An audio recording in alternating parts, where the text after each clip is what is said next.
ഇന്ന് എൻ്റെ മകൻ എന്നോട് ചോദിച്ചൊരു ചോദ്യമാണ്, ഈ മരണം എന്ന് പറയുന്ന ഒരു സാധനം മുമ്പിലില്ലായിരുന്നെങ്കിൽ ആരെങ്കിലും മാനസാന്തരപ്പെടുമായിരുന്നു?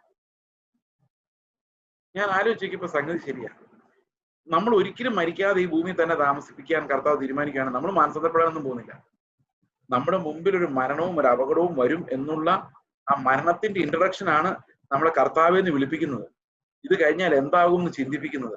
ഇതൊന്നും ഇല്ലെങ്കിൽ നമ്മൾ ആ ഏദൻ തോട്ടത്തിൽ പഴവും പറിച്ചു നിന്ന് ജീവിച്ചോളാൻ പറയുമായിരുന്നെങ്കിൽ നമ്മൾ ഒരു കാരണവശാലും മാനസാന്തരത്തിലേക്ക് വരില്ലായിരുന്നു.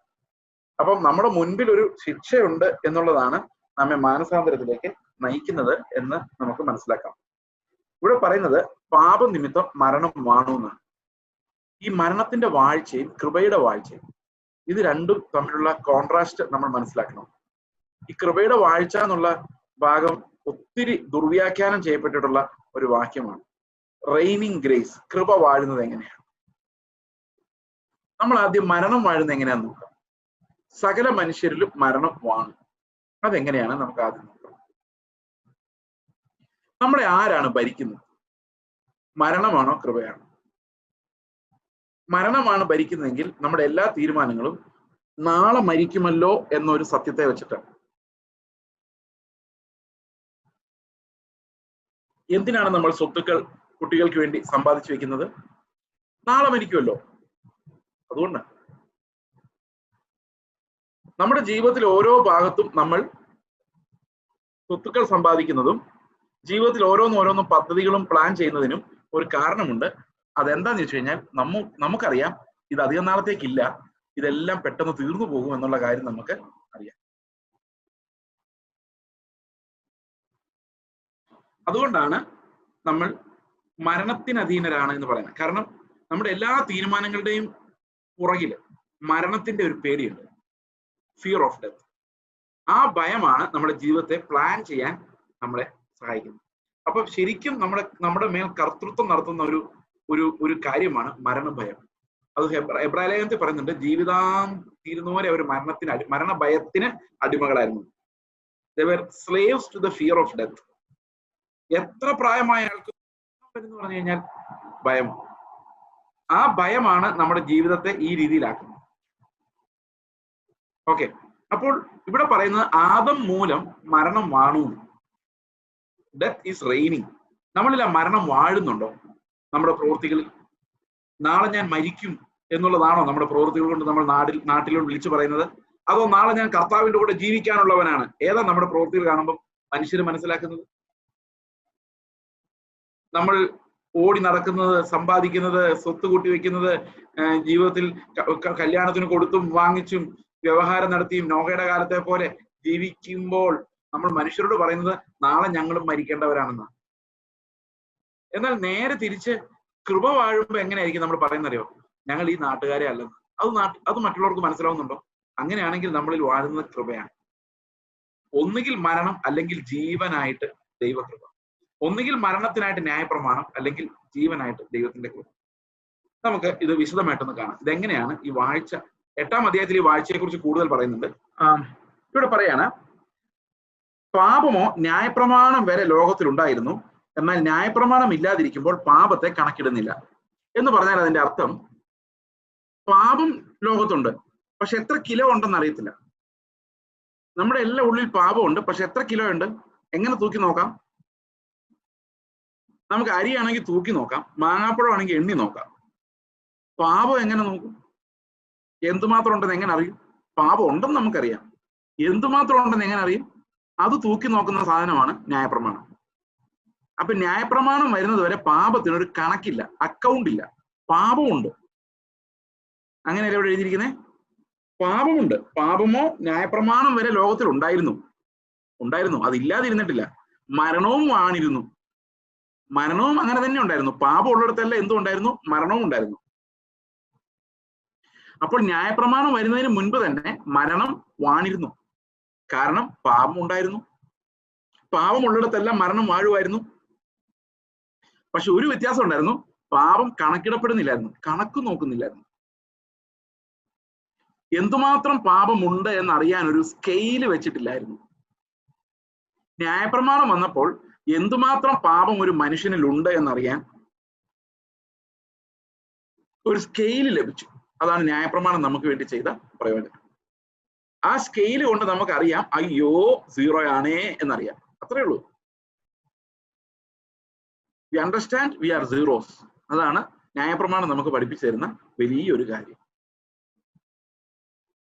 ഓക്കെ, അപ്പോൾ പ്രമാണം വന്നു കഴിയുമ്പോഴാണ് നമ്മൾ എത്ര ഗുരുതരമായ പാപത്തിലാണെന്ന് നമ്മൾ മനസ്സിലാക്കുന്നത്. എന്നാൽ ന്യായപ്രമാണം ഇല്ലാതിരിക്കുമ്പോൾ പാപത്തെ കണക്കിടുന്നില്ല, അക്കൗണ്ട് ചെയ്യുന്നില്ല എന്നതിനർത്ഥം. അതായത് അക്കൗണ്ട് ചെയ്യാൻ പറ്റത്തില്ല. മരണം എന്നാലും ഉണ്ട്, പക്ഷെ പാപത്തിന്റെ കണക്കില്ല. ന്യായപ്രമാണം വരുമ്പോൾ എന്ത് ചെയ്യുന്നു? പാപം കണക്കിടപ്പെടുന്നു, അപ്പോഴും മരണമുണ്ട്. ആ മരണം മാറിപ്പോകുന്നില്ല. കാരണം പാപം ഉള്ളിലുള്ളിടത്തോളം കാലം മരണം ഉണ്ടായിരിക്കും. പക്ഷെ ന്യായപ്രമാണം ഇല്ലെങ്കിൽ പാപം കണക്കിടുന്നില്ല, പക്ഷെ അതുകൊണ്ട് മരണം വരാതിരിക്കുന്നില്ല. ഓക്കെ, എന്നാൽ ന്യായപ്രമാണം ഇല്ലാതിരിക്കുമ്പോൾ പാപത്തെ കണക്കിടുന്നില്ല എങ്കിലും വരുവാനുള്ളവന്റെ പ്രതിരൂപമായ ആദമിന്റെ ലംഘനത്തിന് തുല്യമായി പാപം ചെയ്യാത്തവരിലും മരണം ആദം മുതൽ മോശ വരെ വാണിരുന്നു എന്ന് പറഞ്ഞാൽ അതിന്റെ അർത്ഥം നമ്മൾ പാപികളായി പോകാൻ നമ്മൾ പ്രത്യേകിച്ച് ഒന്നും ചെയ്യണ്ട. ആദമിനെ പോലെ ഒരു പഴമൊന്നും പറിച്ച് തിന്നണ്ട, പ്രത്യേകമായി യാതൊരു ലംഘനവും നടത്തണ്ട. അല്ലാതെ തന്നെ പാപികളാ. ആ പാപം നമ്മുടെ ഉള്ളിൽ ഇങ്ങനെ കാണും, അത് ജന്മന എല്ലാവരിലും കാണും. അപ്പൊ അത്രയും വലിയ പാപമൊന്നും ചെയ്യാത്തവരിലും ഈ മരണം ഇങ്ങനെ വാണുകൊണ്ടേയിരുന്നു. അപ്പൊ ചില ആൾക്കാർ പറയില്ലേ, ഞാൻ വലിയ പാപമൊന്നും ചെയ്യുന്നില്ലെന്നേ. ഞാൻ കഴിഞ്ഞ ദിവസം 82 വയസ്സുള്ള ഒരാളോട് ചോദിച്ച എന്നാ രക്ഷിക്കപ്പെട്ടത്? അപ്പൊ പുള്ളി പറഞ്ഞു ഞാൻ ചെറുപ്പത്തിൽ രക്ഷിക്കപ്പെട്ടത്. അപ്പൊ ഞാൻ ചോദിച്ചു എങ്ങനെ രക്ഷിക്കപ്പെട്ടത്? പുള്ളി പറഞ്ഞു എന്നെ ദൈവമാണ് നടത്തിയത്, എനിക്ക് ജോലി തന്ന ദൈവമാണ്, എന്നെ ഇത്രത്തോളം കർത്താവ് നടത്തി, എല്ലാം ദൈവം എന്നെ ഒത്തിരി സ്നേഹിക്കുന്നത്. ഞാൻ പറഞ്ഞു അതൊക്കെ ഞാൻ സമ്മതിച്ചു. എന്റെ ചോദ്യം, എപ്പോഴാണ് പാപമോചനം പ്രാപിച്ചത്? എപ്പോഴാണ് കർത്താവ് പാപക്ഷമ തന്നു എന്നുള്ളൊരു ബോധ്യം ഉണ്ടായത്? അപ്പൊ പുള്ളിയോട് പറയാം ഞാൻ അങ്ങനെ അതിന് പാപമൊന്നും അങ്ങനെ ചെയ്തിട്ടില്ല. 82 വയസ്സേ ഉള്ളൂ, പാപം ചെയ്യാനുള്ള പ്രായമായി വരുന്നേ ഉള്ളൂ. പക്ഷെ ഈ പാപബോധം എന്ന് പറഞ്ഞൊരു സാധനം, പക്ഷെ പാപം ഇല്ലാതിരിക്കുന്നില്ല. കാരണം മരണം അവരിലെല്ലാം വാഴുന്നുണ്ട്. ലോകത്തിൽ മുഴുവൻ എന്ത് വാഴുന്നുണ്ട്? മരണം വാഴുന്നുണ്ട്. അവിടെ എല്ലാം പാപമുണ്ട്. പക്ഷെ ന്യായപ്രമാണം കിട്ടാത്ത ആൾക്ക് അത് എന്തോരം ഉണ്ടെന്ന് അറിയത്തില്ലെന്ന് മാത്രം. ഓക്കെ, അപ്പോൾ ന്യായപ്രമാണം കൊണ്ട് പ്രത്യേകിച്ചുള്ള പ്രയോജനം എന്താണെന്ന് വെച്ച് കഴിഞ്ഞാൽ പാപബോധം വരുത്താൻ വേണ്ടിയാണ് ന്യായപ്രമാണം ഉപയോഗിക്കുന്നത്. പാപബോധം വരുത്താൻ വേണ്ടി. ഓക്കെ, അപ്പൊ ന്യായപ്രമാണം ഒരാൾക്ക് കിട്ടിയെങ്കിൽ നമുക്കൊരു കാര്യം മനസ്സിലാവും, നമുക്ക് പാപബോധം ഉണ്ടാകും. പാപബോധം ഉണ്ടാകാൻ നമുക്ക് കർത്താവിനെ തിരിച്ചറിയാൻ പറ്റില്ല. അപ്പൊ പാപബോധം ഉണ്ടാക്കി യേശുക്രിസ്തുവിന്റെ അടുത്തേക്ക് നമ്മളെ കൊണ്ടു ചെല്ലാനുള്ള ഒരു ഒരു ഒരു ശിശുപാലകനാണ് ന്യായപ്രമാണം. എങ്ങനെ നമ്മൾ കർത്താവിന്റെ അടുത്തേക്ക് ചെല്ലുന്നറിയോ? ഹൃദയം തകർന്ന് നിലവിളിച്ചോണ്ടാണ് ചെല്ലുന്നത്. അങ്ങനെ നമ്മളെ കൊണ്ട് ചെല്ലുന്നത് ഈ പാപം തൂക്കി നോക്കുന്ന ന്യായപ്രമാണമാണ്. ന്യായപ്രമാണത്തിന് മാത്രമേ നമ്മളെ അങ്ങനെ തകർക്കാൻ പറ്റുള്ളൂ. അതുകൊണ്ട് ദൈവത്തിന്റെ പ്രമാണം വളരെ പ്രധാനമാണ്. ഓക്കെ, അപ്പോൾ ഇവിടെ പറയുന്ന അടുത്ത വാക്യം, ആദമിന്റെ ലംഘനത്തിന് തുല്യമായി പാപം ചെയ്യാത്തവരിലും മരണം ആദം മുതൽ മോശ വരെ വാണിരുന്നു. അപ്പൊ ഇവിടെ എല്ലാം വാണോണ്ടിരുന്ന മരണമാണ്. ആദം മുതൽ മോശ വരെയും ഈ പാപത്തിന്റെ കണക്കൊന്നും അറിയത്തില്ലെങ്കിലും ആൾക്കാർ ഇങ്ങനെ മരിച്ചുകൊണ്ടേയിരിക്കുമായിരുന്നു. അതുകൊണ്ട് കർത്താവ് എന്ത് ചെയ്യുന്നറിയോ? ഈ നോഹയുടെ കാലത്ത് വചനം കേൾക്കാതിരുന്ന കുറെ അവന്മാരുണ്ടായിരുന്നു, അനുസരണക്കേട് കാണിച്ച കുറെ ആൾക്കാർ. അവരുടെ ഇറങ്ങി ചെന്ന് അവരോട് പറഞ്ഞു, കണ്ടോ പാപം നിങ്ങൾ മനസ്സിലാക്കിയില്ല, പക്ഷെ നിങ്ങളുടെ ന്യായവിധി നരകമാണ്, മരണത്തിൽ നിന്ന് രക്ഷപ്പെടാൻ പറ്റില്ല എന്നുള്ള ആ ദൈവത്തിന്റെ നീതി യേശുക്രിസ്തു മരിക്കുന്ന സമയത്ത് അവിടെ ഇറങ്ങി ഈ ജനത്തോട് വെളിപ്പെടുത്തി കൊടുത്തായിരുന്നു. ആദമിനും മോശയ്ക്കും ഇടയിലുള്ള ജനത്തോട്. നോഹയുടെ കാലത്തെന്ന് പറയുന്നെങ്കിലും ആ സമയത്ത് മനസാക്ഷിയുടെ കാലഘട്ടം, അതായത് ന്യായപ്രമാണം വരുന്നതിന് മുൻപുള്ള കാലഘട്ടത്തിൽ അവര് പ്രമാണം വെച്ച് അവരുടെ പാപത്തെ അളന്നിട്ടില്ലായിരുന്നു. എങ്കിലും അവരെന്തുകൊണ്ടാണ് പ്രാപിക്കാതെ പോയത്, രക്ഷ പ്രാപിക്കാതെ പോയത്? അവിടെ ഈ പത്രോസിന്റെ ലേഖനത്തിൽ അത് പറയുമ്പോൾ കർത്താവ് അവരോട് ചെന്ന് കെട്ടപ്പെട്ട ആത്മാക്കളോട് സുവിശേഷം പറഞ്ഞു എന്നില്ല കേട്ടോ. സുവിശേഷം പറഞ്ഞാൽ അവർ രക്ഷപ്പെടുത്താനാ, പക്ഷെ സുവിശേഷം പറഞ്ഞിട്ടില്ല. അവിടെ കാര്യം എക്സ്പ്ലെയിൻ ചെയ്തേ ഉള്ളൂ, വാട്ട് വാസ് ഇറ്റ്. കാരണം അവർക്ക് പ്രമാണത്താൽ അത് തൂക്കി നോക്കിയിട്ടില്ലായിരുന്നു. അതുകൊണ്ട് എന്താണ് ദൈവത്തിന്റെ ന്യായവിധിയുടെ അർത്ഥം എന്ന് ദൈവം അവർക്ക് വെളിപ്പെടുത്തി കൊടുത്താൽ മാത്രമേ ചെയ്തിട്ടുള്ളൂ. അതല്ലാതെ മരിച്ച ശേഷം പിന്നെ അവിടെ കിടക്കുന്ന സ്ഥലത്ത് പോയി മാനസാന്തരപ്പെടാനോ ഒന്നും പറ്റിയില്ല. ഒരു മനുഷ്യൻ ജീവിച്ചിരിക്കുമ്പോൾ അവൻ ചെയ്യുന്നത് നല്ലതാകിലും തീയതാകിലും അതിന് തക്കവണ്ണം അവൻ ഉറപ്പായിട്ടും പ്രാപിക്കും. അതിന് മരിച്ചതിന് ശേഷം സുവിശേഷം കേൾക്കാനൊന്നും പറ്റില്ല. കർത്താവോട് സുവിശേഷം പറഞ്ഞിട്ടുമില്ല. സുവിശേഷം പ്രസംഗിച്ചത് ആത്മാക്കളോട്, വിശുദ്ധന്മാരുടെ ആത്മാക്കളോടാണ്. അവരാണ് രക്ഷപ്പെട്ടത്. മറ്റുള്ളവരുടെ അവരുടെ ന്യായവിധി മാത്രമാണ് പറഞ്ഞത്. അത് ആദം മുതൽ മോശ വരെ ഈ മരണം അവരിൽ വാണിരുന്നു. അവരിൽ വാണത് മരണം തന്നെയാണ്. ഓക്കെ, അവരിൽ ആരിലും നീതി വാണില്ല. അത് പത്രോസിന്റെ ലേഖനം നമ്മൾ വായിക്കുമ്പോൾ അത് വ്യക്തമായിട്ട് മനസ്സിലാകുന്നുണ്ട്. എന്താന്ന് വെച്ച് കഴിഞ്ഞാൽ പത്രോസ് അവിടെ തടവിലുള്ള ആത്മാക്കളോട് സുവിശേഷം പറഞ്ഞെന്ന് പറഞ്ഞിട്ട് അടുത്ത വാക്യത്തിൽ പറയുന്നത് അവർ രക്ഷപ്പെട്ടില്ല എന്ന്. അതിന്റെ താഴെ പറയുന്ന 8 പേരും മാത്രമേ അതിനകത്ത് രക്ഷപ്പെട്ടുള്ളൂ. സ്നാനത്തിലൂടെയാണ് അവർ രക്ഷപ്പെട്ടത്. അതുപോലെയാണ് നമ്മൾ നശിച്ചു പോകുന്ന ലോകത്തില്, ഈ തടവിലാക്കപ്പെട്ട ആത്മാക്കൾ നശിച്ചു പോകുന്ന ലോകത്തിലെ നമ്മൾ ആ സ്നാനത്തിലൂടെ അങ്ങനെ അങ്ങ് കടന്ന് രക്ഷപ്പെട്ടു പോരുവാണെന്നാണ് അവിടെ പൗലോസ് ഉപമയായിട്ട് പറയുന്നത്. നശിച്ചു പോകുന്നവരുടെ എക്സാമ്പിൾ ആയിട്ടാണ് ആ തടവിലാക്കപ്പെട്ട ആത്മാക്കളെ കുറിച്ച് മോശ അവിടെ പറയുന്നത്. ഓക്കെ, അപ്പോൾ ഇവിടെ പറയുന്നത് പാപം ചെയ്യാത്തവരിലും, ആദമിന്റെ ലംഘനത്തിന് തുല്യമായി പാപം ചെയ്യാത്തവരിലും പാപമാണ് വാണുകൊണ്ടിരുന്നത്. അപ്പം നമ്മൾ നേരത്തെ 2-ാം അധ്യായത്തിൽ കണ്ടതുപോലെ സുവിശേഷം ഒരിക്കലും കേട്ടിട്ടില്ലാത്തവരിലും വാഴുന്നത് പാപമാണ്, മരണമാണ്.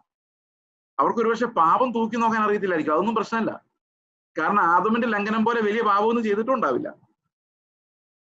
പക്ഷെ ഒരു മനുഷ്യൻ ലംഘനം ചെയ്തില്ലെങ്കിൽ പോലും അവന് പാപമില്ല എന്ന് വരുന്നില്ല. അപ്പോ ക്രിസ്തുവിലേക്ക് എത്താത്ത എല്ലാ മനുഷ്യനിലും മരണമാണ് വാണിരുന്നത്, കൃപയല്ല. അപ്പൊ മരണം വാഴുന്ന ഒരു വലിയ സമൂഹത്തിലേക്കാണ് കർത്താവ് വന്നവരെ രക്ഷിക്കുന്നത്. അപ്പൊ കർത്താവിന്റെ രക്ഷ കൃപയാലാണ്, ബാക്കിയുള്ളവരെല്ലാം മരണത്തിന് അധീനരുമാണ്. അടുത്ത വാക്യം പറയാണ്, എന്നാൽ ലംഘനത്തിന്റെ കാര്യവും കൃപാവരത്തിന്റെ കാര്യവും ഒരുപോലെയല്ല. ലംഘനം മനുഷ്യൻ റെസ്പോൺസിബിൾ ആണ് ലംഘനത്തിന്, എന്നാൽ കൃപയ്ക്ക് മനുഷ്യൻ റെസ്പോൺസിബിൾ അല്ല.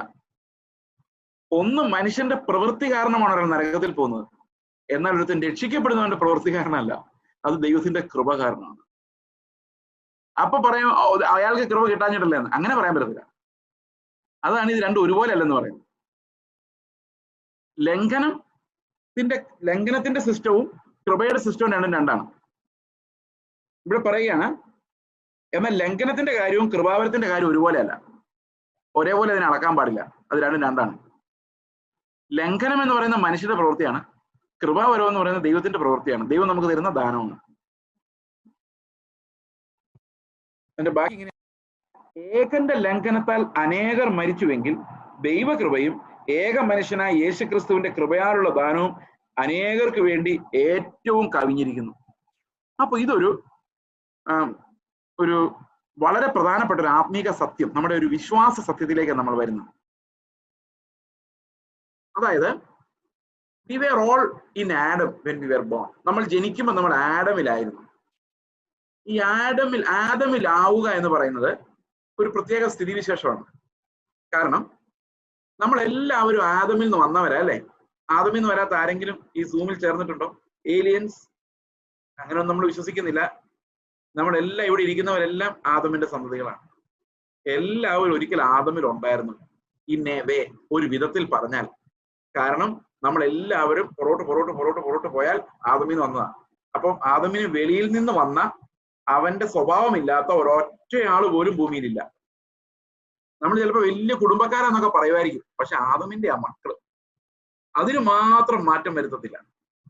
നിങ്ങൾ എത്ര വലിയ കുടുംബത്തിൽ പറഞ്ഞാലും നിങ്ങളുടെ കളർ എന്തായാലും, നിങ്ങൾ ഏത് ജാതി ആയാലും മതമായാലും വർഗമായാലും, സഹോദരങ്ങളെ, സന്തതി ആദമിന്റെയാണ്. അതിന് മാറ്റം വരുത്താൻ നിങ്ങളെ കൊണ്ട് കഴിയില്ല. കാരണം അത് ജന്മനാൽ നമുക്ക് ലഭിക്കുന്നതാണ്. കൃപാവരം പോലെയല്ല അത് തൂത്തുകളയാൻ പറ്റുന്ന ഒന്നല്ല. We were all born from Adam. അപ്പോൾ ആഡമിന്റെ സ്വഭാവം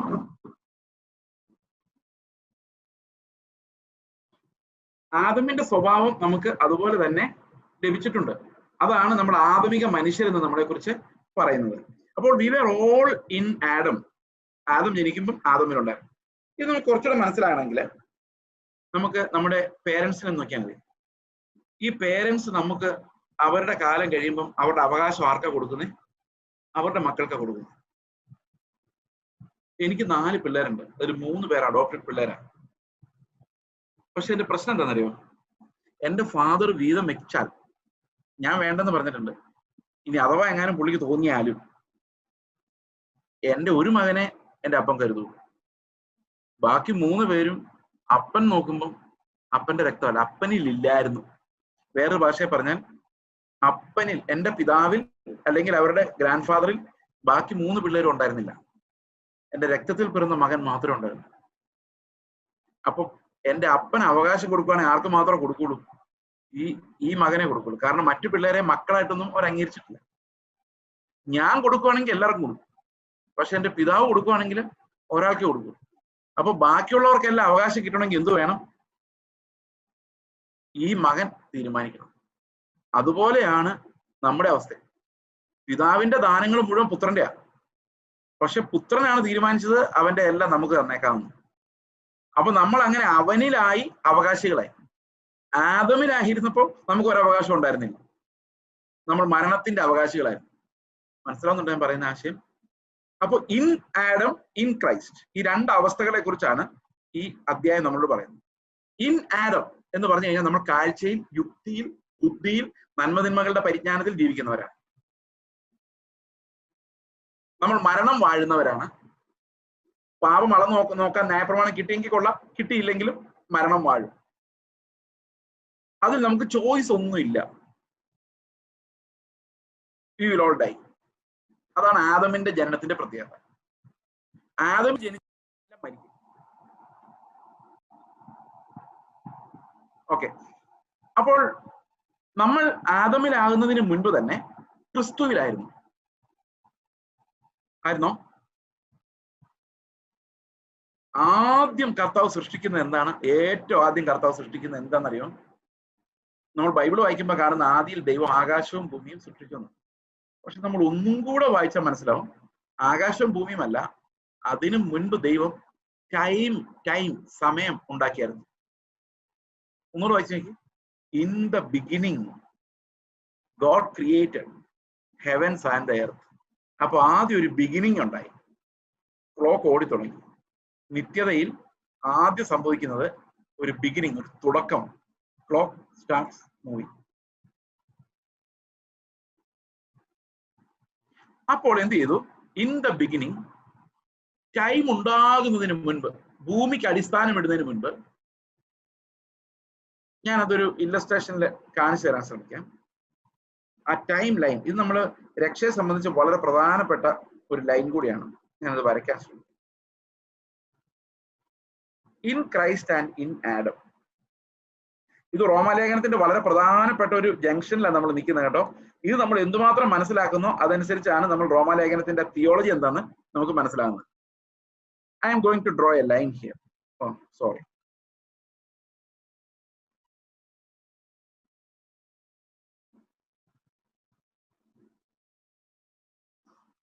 ഈ ലൈനിനെ ഈ വരയെ ഞാൻ ടൈം ലൈൻ എന്ന് പറയാം. Timeline. അപ്പോൾ സമയത്തിന് ഒരു തുടക്കമുണ്ട്, ബിഗിനിങ്, ഒരു എൻഡ് ഉണ്ട്.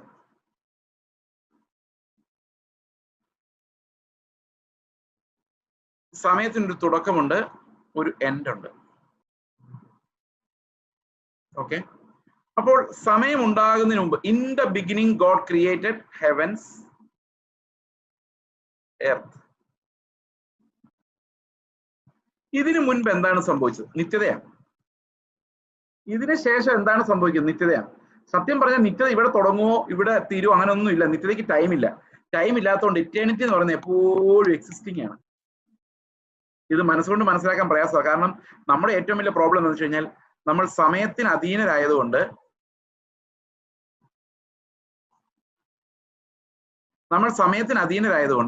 നമുക്ക് സമയമില്ലാത്ത ഒരു കാര്യത്തെക്കുറിച്ച് ആലോചിക്കാൻ പറ്റില്ല. ഉദാഹരണത്തിന് ബൈബിൾ ക്ലാസ് എന്ന് പറയുമ്പോൾ ഉടനെ നിങ്ങളുടെ മനസ്സിലേക്ക് എത്ര വരുന്നത്? 7 മണി. പിന്നെ ബൈബിൾ ക്ലാസ് തുടങ്ങിക്കഴിഞ്ഞാൽ പിന്നെ എപ്പോഴും മനസ്സിൽ വരുന്നത് എന്താണെന്നറിയോ? 8:40. ഇങ്ങനെ വന്നോണ്ടിരിക്കും. ആ സമയത്തിന്റെ പിടി നമുക്ക് രക്ഷയില്ല. ബ്രേക്ക്ഫാസ്റ്റ് കഴിക്കോ? നമ്മൾ ഈ സഹോദരിമാർ അങ്ങോട്ടും ഇങ്ങോട്ടും ഫോൺ ചെയ്യുമ്പോൾ എന്ന് ചോദിക്കുന്നറിയോ? എന്ത് തിന്നും എന്ത് കുടിക്കും അത് ചോദിക്കുള്ളൂ. ബ്രേക്ക്ഫാസ്റ്റ് ഒക്കെ ആയോ? എന്താ കഴിക്കാൻ? അതായത് ജാതികൾ എന്താ അന്വേഷിക്കുന്ന പറഞ്ഞേക്കുന്നേ? എന്ത് തിന്നും എന്ത് കുടിക്കും. എല്ലാം ടൈമാണ്. അല്ല, നിങ്ങളാരെങ്കിലും ഫോൺ ചെയ്തിട്ട് ചോദിക്കോ പ്രത്യാശയൊക്കെ എങ്ങനെയുണ്ട് സഹോദരി? കർത്താവ് ഇന്ന് രാവിലെ എന്തെങ്കിലും വചനത്തിലൂടെ സംസാരിച്ചോ? ഇങ്ങനെയൊക്കെയാണോ നിങ്ങൾ ചോദിക്കുന്നത്? അല്ല, അതൊക്കെ ടൈം ഇല്ലാത്ത കാര്യങ്ങളാണ്. ഇത് ടൈം ഉള്ള കാര്യമാണ്. ബ്രേക്ക്ഫാസ്റ്റ് ടൈം ഉണ്ട്. നമ്മൾ ലോകത്തിൽ എന്തിനെ കുറിച്ച് ചിന്തിച്ചാലും ആ thought will be attached to a time. ശാസ്ത്രം പഠിച്ചിട്ടുള്ള പിള്ളേരായാലും എന്റെ ഇവിടെ ഇരുന്ന് കേൾക്കുന്നുണ്ടെങ്കിൽ ഈ ടൈം എന്താണെന്ന് കണ്ടുപിടിക്കാൻ വേണ്ടിയാണ് ഇന്ന് ശാസ്ത്രം കിടന്ന് നട്ടം തിരിയുന്നത്. നിങ്ങൾ ശ്രദ്ധിച്ചിട്ടുണ്ടോ? അത് പഠിച്ചിട്ടുണ്ടോ? A brief history of time എന്ന് പറഞ്ഞൊരു പുസ്തകം എഴുതിയിട്ടുണ്ട് ഒരു വലിയ ശാസ്ത്രം. ഇവിടെ മരിച്ചു നേരത്തെ. പുള്ളി ഇങ്ങനെ ഒരു വീൽ ചെയറിൽ ഇരുന്ന ഒരാളാണ്, സ്റ്റീഫൻ ഹോക്കിൻസ് എന്ന് പറയാം. മരിച്ചുപോയി. അപ്പൊ അദ്ദേഹം എഴുതിയൊരു ബുക്കിന്റെ പേരാണ്, വലിയ ഫേമസ് ബുക്കാണ്, ഞാനൊക്കെ പഠിച്ചുകൊണ്ടിരുന്ന കാലത്ത് വായിച്ച പുസ്തകം, A brief history of time, സമയത്തിന്റെ ചരിത്രം. അപ്പൊ ശാസ്ത്രം മനസ്സിലാക്കാൻ ശ്രമിക്കുന്ന ഒരു പ്രഹേളികയാണ് ഈ ടൈം എന്ന് പറഞ്ഞാൽ എന്താണ്. ആൽബർട്ട് ഐൻസ്റ്റീൻ ആണ് പറഞ്ഞത് ടൈം ഈസ് റിലേറ്റീവ്. ഇതൊരു വളരെ പ്രധാനപ്പെട്ട ഒരു ബിബ്ലിക്കൽ സത്യവും കൂടിയാണ്, ടൈം ഈസ് റിലേറ്റീവ് എന്നുള്ളത്. ടൈം ഈസ് റിലേറ്റീവ്, സമയം ആപേക്ഷികമാണ്. ടൈം ഈസ് റിലേറ്റീവ്, ആപേക്ഷികം. ഇതെന്താണെന്ന് ഒന്ന് വിശദീകരിച്ചാല്, എന്തിനാ ഈ ശാസ്ത്രമെല്ലാം ഇപ്പൊ പറയുന്നതെന്ന് നിങ്ങൾ ചിന്തിക്കുമായിരിക്കും. എന്റെ ഗ്രാജുവേഷൻ ഫിസിക്സിലായിരുന്നു. അപ്പം ചെറിയൊരു അഫിനിറ്റി കാര്യങ്ങളോടുണ്ട്. പക്ഷെ ഇത് പഠിക്കുമ്പോൾ എനിക്ക് മനസ്സിലായിട്ടുള്ളൊരു കാര്യം, ഈ ദൈവത്തിന്റെ വചനം എത്ര ഷാർപ്പായിട്ട് ഒത്തുവരുന്നു എന്നുള്ള കാര്യം. അപ്പോ ഈ ടൈമിനെ കുറിച്ചുള്ള ഒരു വലിയ തമാശ ഉണ്ട്, ഈ റിലേറ്റിവിറ്റി, ആപേക്ഷിക സിദ്ധാന്തത്തെ കുറിച്ച്. ഈ ആപേക്ഷിക സിദ്ധാന്തം ആൽബർട്ട് ഐൻസ്റ്റീൻ എന്ന് പറഞ്ഞ ശാസ്ത്രജ്ഞനാണ് ഇറക്കുന്നത്. നിങ്ങൾ കേട്ടിട്ടുണ്ടോ എന്ന് അറിയത്തില്ല. ഇത് വളരെ സിമ്പിൾ ആയിട്ടുള്ള കാര്യമായിട്ട് ഞാൻ പറയാൻ പോകുന്നത്, ശാസ്ത്രമൊന്നും അല്ല പറയാൻ പോകുന്നത്.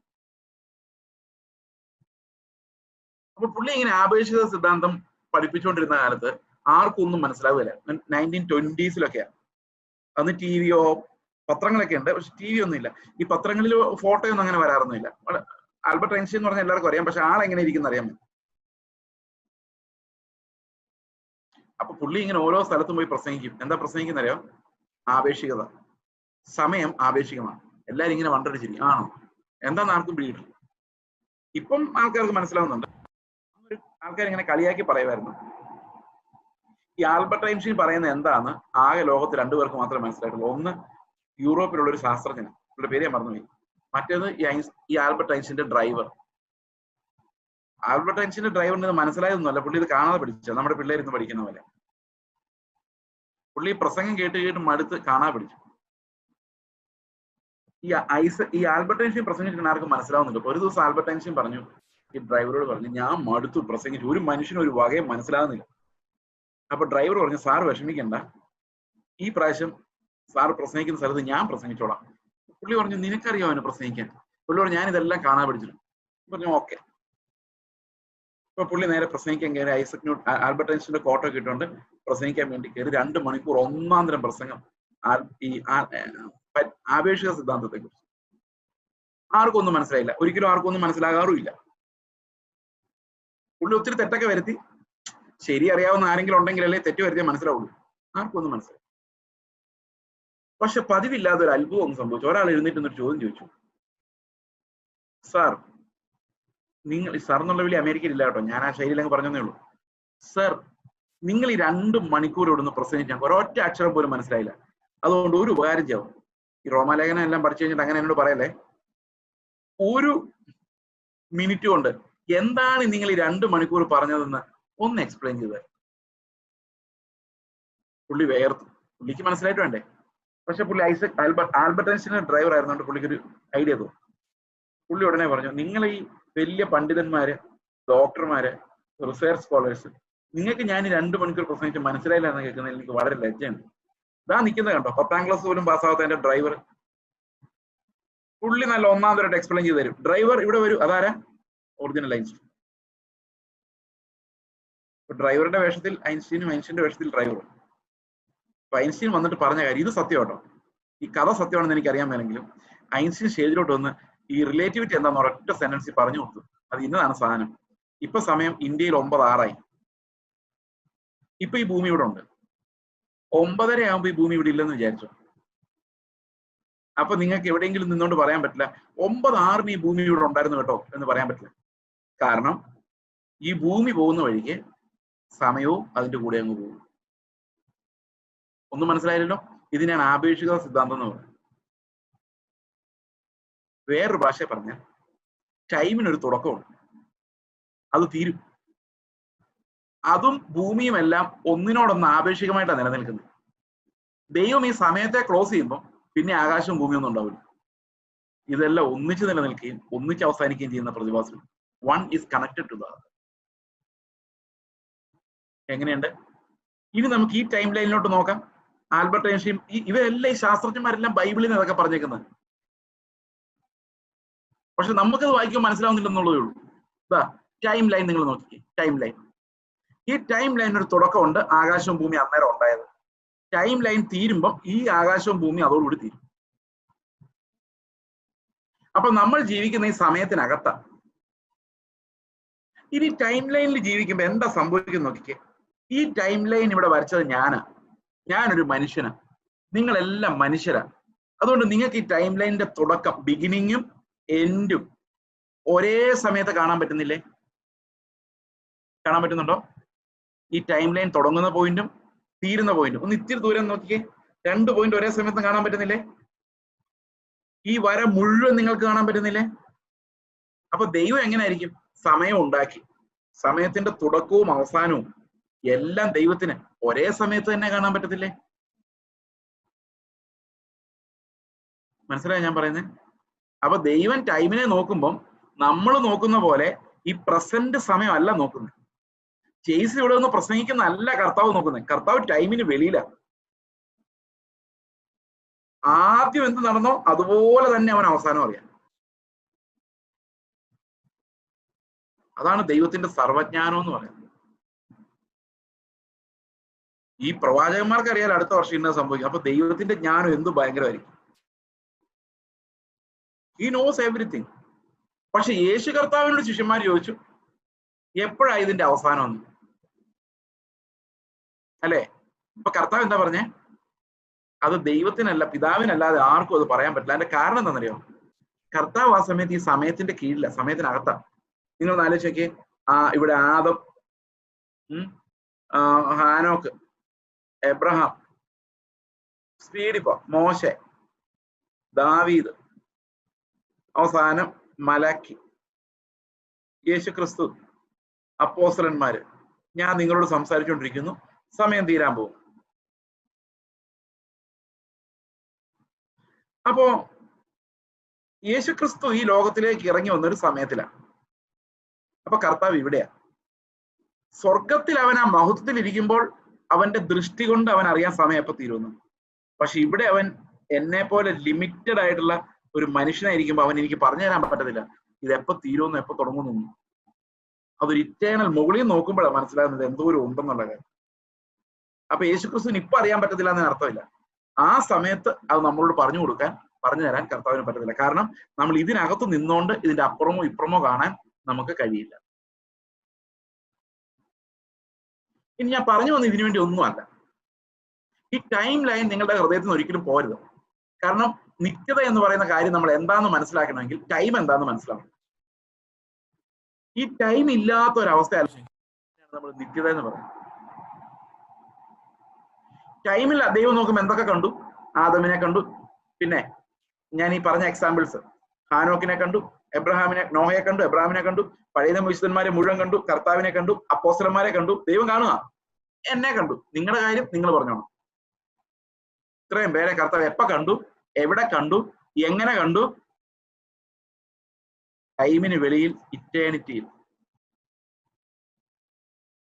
നിത്യ സ്നേഹത്താൽ, നിത്യമായ തെരഞ്ഞെടുപ്പിനാൽ, സമയത്തിന് വെളിയിൽ അവൻ നമ്മെ വലിച്ചെടുത്തു. ഇതിനെയാണ് ദൈവത്തിന്റെ തെരഞ്ഞെടുപ്പ് എന്ന് പറയുന്നത്. ആരെല്ലാം അവനിൽ വിശ്വസിക്കുമോ? ഇത് 2 വ്യൂ പോയിന്റ് ഉണ്ട്. ഒന്നിന് കാൽവിനിസം എന്ന് പറയും. കാൽവിനിസം എന്ന് പറഞ്ഞാൽ അതിനർത്ഥം ദൈവം ഇഷ്ടമുള്ളവരൊക്കെ തെരഞ്ഞെടുത്തു, ബാക്കിയുള്ളവരൊക്കെ നരകത്തിലോട്ട് പോട്ടെന്ന് തീരുമാനിച്ചു. അർമീനിയനിസം പറയുന്നത്, അതാണ് പെന്തക്കോസ്തുകാർ കൂടുതലും വിശ്വസിക്കുന്നത്. ദൈവം ഈ സമയത്തിലേക്ക് നോക്കിയപ്പോൾ ആരൊക്കെ വിശ്വസിക്കും? വിശ്വാസം മനുഷ്യന്റെയാണ്. അതാണ് അർമീനിയനിസം പറയുന്നത്. മനുഷ്യൻ വിശ്വസിച്ചു. ആരൊക്കെ വിശ്വസിക്കുന്ന ദൈവം മുൻകൂട്ടി കണ്ടു. അവരെ എല്ലാം ദൈവം തെരഞ്ഞെടുത്തു, ക്രിസ്തുവിലാക്കി. ഓക്കെ, അതാണ് ഇൻ ക്രൈസ്റ്റ് എന്ന് പറയുന്നത്. അപ്പൊ കർത്താവ് ഇവിടുന്ന് ആദമിനെ എടുത്തു, ഹാനോക്കിനെ എടുത്തു, ഇവരെല്ലാം എടുത്തു, എന്നെ എടുത്തു, എല്ലാരും എടുത്തു.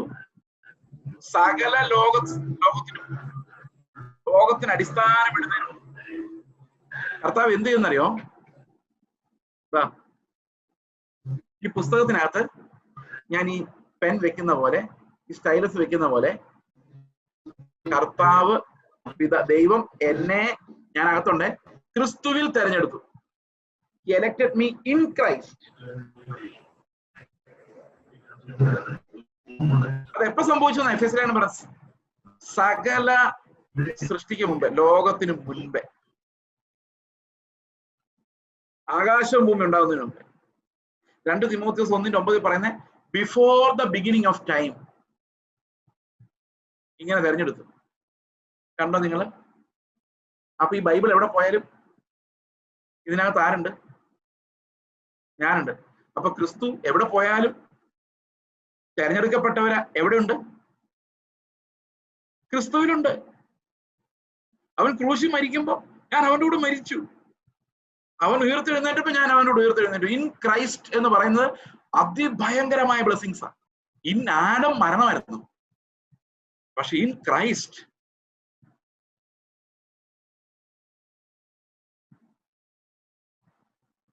ആ ഒരു പൊസിഷൻ മനസ്സിലാക്കിയാൽ നമുക്കിനി പെട്ടെന്ന് ഇത് വായിച്ചു പോകാം. റോമാലേഖനം 5:12 മുതലുള്ള വാക്യങ്ങൾ. ആ ക്രിസ്തുവിൽ നമ്മളാകുമ്പോ, എൻ്റെ അപ്പനിൽ ഞാൻ ഉണ്ടായിരുന്നോണ്ടല്ലേ അപ്പൻ അധ്വാനിക്കുന്നതിനല്ല ഞാൻ അവകാശിയാണ്. അതുപോലെ ആദമിൽ ഞാൻ ഉണ്ടായിരുന്നോണ്ടല്ലേ ആദമിന്റെ പാപത്തിനും ആ ജഡസ്വഭാവത്തിനും ആ നന്മതിന്മകളുടെ സിസ്റ്റത്തിനും ബുദ്ധിക്കും എല്ലാം ഞാനും അവകാശിയായത്, മരണത്തിനും. അതുപോലെ ക്രിസ്തുവിൽ ഞാൻ ഉള്ളതുകൊണ്ടാണ് ക്രിസ്തു ചെയ്ത പ്രവൃത്തികൾക്കെല്ലാം ഞാൻ അവകാശിയാകുന്നത്. അവന്റെ ധനം എനിക്ക് അവകാശമായി മാറുന്നത് അങ്ങനെ ഒരു അത്ഭുതകരമായ പ്രോസസ്സിലൂടെയാണ്. ഇത് എത്ര വായിച്ചാലും മതിയാവുമല്ലോ. ഞാനിത് എത്ര പ്രാവശ്യം വായിച്ചിട്ടുണ്ടെന്ന് എനിക്കൊരു ബോധമില്ല. എൻ്റെ ബൈബിളിലെ റോമാലേഖനമൊക്കെ വലിച്ച് കീറിയ അവസ്ഥയിലാണ്. കാരണം ആ പ്ലഷർ, ആ ജോയ്, ആനന്ദം ഭയങ്കരമാണ്. ദൈവത്തിന്റെ സ്നേഹം തിരിച്ചറിയുമ്പോൾ ഒരു ആനന്ദം. ഇവിടെ പറയാണ്, ഏക മനുഷ്യനായ യേശുക്രിസ്തുവിന്റെ കൃപയാലുള്ള ദാനവും അനേകർക്ക് വേണ്ടിയും ഏറ്റവും കവിഞ്ഞിരിക്കുന്നു. ഇൻ ക്രൈസ്റ്റ് ആ ദാനം നിറഞ്ഞിരിക്കുക. We are inheritors of a great promise in Christ. അടുത്ത വാക്യം 16 വാക്യം. ഏകൻ പാപം ചെയ്തതിന്റെ ഫലവും ദാനത്തിന്റെ കാര്യവും ഒരുപോലെയല്ല. എന്തുകൊണ്ട് ഒരുപോലെ അല്ലെന്നറിയാം? അതിന്റെ രണ്ട് റിസൾട്ട് ആയിരുന്നു. ആദം, നമ്മൾ ഇവിടെ ഒരു വാക്ക് കാണുന്നുണ്ട് 14 വാക്യത്തിൽ, എങ്കിലും വരുവാനുള്ളവന്റെ പ്രതിരൂപമായ ആദം. ക്രിസ്തുവിനെ പ്രതിരൂപമായിട്ടാണ് ആഡമിനെ കുറിച്ച് പറയുന്നത്. അതായത് ഷാഡോ ഓഫ് ക്രൈസ്റ്റ്, ക്രിസ്തുവിന്റെ നിഴൽ, ഷാഡോ, പ്രതിരൂപം. അപ്പൊ ലോകത്ത് 2 മനുഷ്യരെ നമ്മൾ നോക്കിയാൽ മതി. ഒന്ന് ആഡം, ഒന്ന് ക്രൈസ്റ്റ്. ആദമിലുള്ളവരെല്ലാം ലോകമായവരും സ്വന്തം ബുദ്ധിയിൽ ജീവിക്കുന്നവരും പ്ലാൻ ചെയ്യുന്നവരും ജഡീക ജീവിതം ജീവിക്കുന്നവരും കാഴ്ചയാൽ ജീവിക്കുന്നവരും മരണം വാഴുന്നവരുമാണ്. എന്നാൽ ഒടുക്കത്തെ ആദമായ യഥാർത്ഥ മനുഷ്യനായ ക്രിസ്തുവിലുള്ളവർ നിത്യ അവകാശികളും കൃപയാൽ ജീവനിൽ വാഴുന്നവരും നീതിയിൽ തികഞ്ഞവരുമായി ദൈവത്തിന്റെ മുമ്പിൽ തേജസ്സോടെ നിൽക്കാനുള്ളവരാണ്. ഇത് രണ്ടും 2 തരമാണ്, 2 ലൈഫാണ്. ലോകത്തിൽ ഈ 2 ലൈഫേ ഉള്ളൂ. Either you are in Adam or you are in Christ.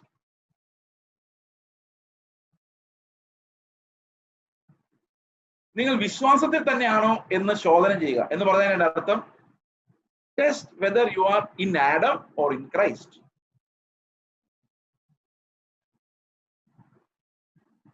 Okay. അപ്പൊ ഈ 2 മനുഷ്യരെ ലോകത്തുള്ളൂ. അത് നമ്മൾ എപ്പോഴും ചിന്തിക്കണം. നമ്മൾ ക്രിസ്തുവിന്റെ ശരീരത്തിന്റെ അവയവങ്ങളാണ്. That one man, his body, we are part of that body. ആ മാനാണ് ഏക മനുഷ്യനായി പണിയപ്പെടുന്ന സ്വർഗത്തിലേക്ക് പോകുന്ന ആ ഒരു മനുഷ്യൻ. I am in Christ. എന്നാൽ വേറൊരു മനുഷ്യനുണ്ട് ആഡം. അത് നാശത്തിലേക്ക് പോകുന്ന മരണം വാഴുന്ന സിസ്റ്റത്തിന്റെ പ്രതിരൂപമാണ്. എന്നാൽ ഈ ആഡം രക്ഷപ്പെടും കേട്ടോ, സ്വർഗത്തിൽ പോകും. അതാണ് അതിനകത്ത് ഏറ്റവും വലിയ കോമഡി. കാരണം കർത്താവ് തന്നെയാണ് ഒരു ആടിനെ അറുത്ത് അവന് വേണ്ടി യാഗം കഴിച്ച് അവനെ വസ്ത്രം ഉടുപ്പിച്ചത്. God himself did that for Adam. അത് അവനെ കവർ ചെയ്യുന്ന ഒരു നീതിക്ക് തുല്യമാണ്. ഞാൻ വിശ്വസിക്കുന്ന കേട്ടോ. I believe Adam will be there. അപ്പൊ ചോദിക്കും ആഡം എന്ത് പണിയാ കാണിച്ചത്? അപ്പൊ ആഡം പറയടാ ഞാനാ ചെയ്തത് നന്നായി, അതുകൊണ്ടല്ലേ നീ ഇപ്പൊ കർത്താവിന്റെ ദേവസ്വമായിട്ട് ഇവിടെ ഇരിക്കുന്നത്, അല്ലെ പഴവും പറിച്ചു ഏതെന്തോട്ട് നടക്കേണ്ടി വന്നേ ആദം പറയും, അന്ന് പറയും.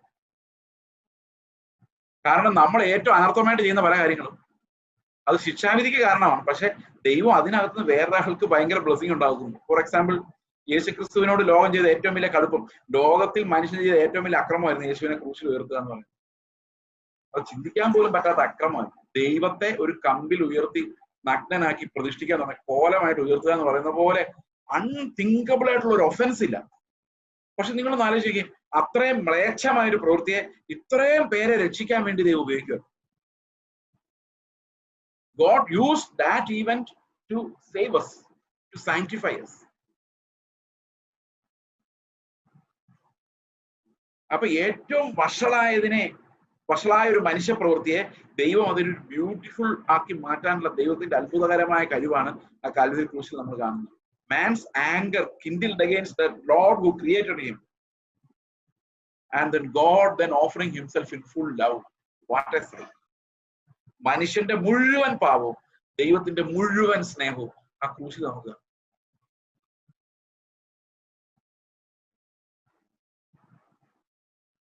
ഓക്കെ,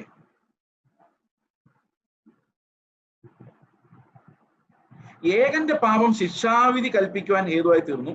കൃപാവരമോ അനേക ലംഘനങ്ങളെ മോചിക്കുന്ന നീതീകരണ വിധിക്ക് കാരണമായി തീർന്നു.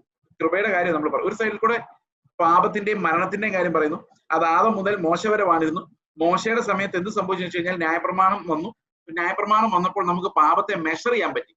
മെഷർ ചെയ്യാൻ പറ്റിയപ്പോൾ ഭയങ്കരമാണല്ലോ എന്ന് എനിക്ക് മനസ്സിലായി. അന്ന് തൊട്ട് രക്ഷകന് വേണ്ടി കാത്തിരിക്കുക. ന്യായപ്രമാണം വന്നപ്പോൾ തൊട്ട് രക്ഷകന് വേണ്ടിയുള്ള തീവ്രമായ ഒരു കാത്തിരിപ്പ് ആരംഭിച്ചു.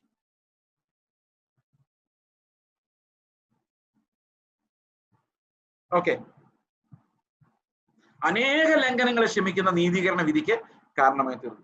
അടുത്ത വാക്യം പറയാണ്, ഏകന്റെ ലംഘനത്താൽ മരണം ആ ഏകൻ നിമിത്തം വാണുവെങ്കിൽ. അതാരാണ്? ആദം. ആദം എന്ന ഒരു മനുഷ്യൻ. അതാ ഞാൻ പറഞ്ഞത്, രണ്ട് ഏകന്മാരാ ഉള്ളത്.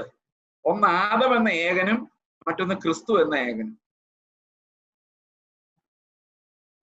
ആദം എന്ന ഏകൻ, only one man sinning, നമ്മളെല്ലാം അതിന്റെ ഫലത്തിൽ വന്നു. ഏകന്റെ ലംഘനത്താൽ മരണം ആ ഏകൻ നിമിത്തം വാണുവെങ്കിൽ കൃപയുടെയും നീതിദാനത്തിന്റെയും സമൃദ്ധി ലഭിക്കുന്നവർ യേശു ക്രിസ്തു എന്ന ഏകൻ നിമിത്തം ഏറ്റവും അധികമായി ജീവനിൽ വാഴും.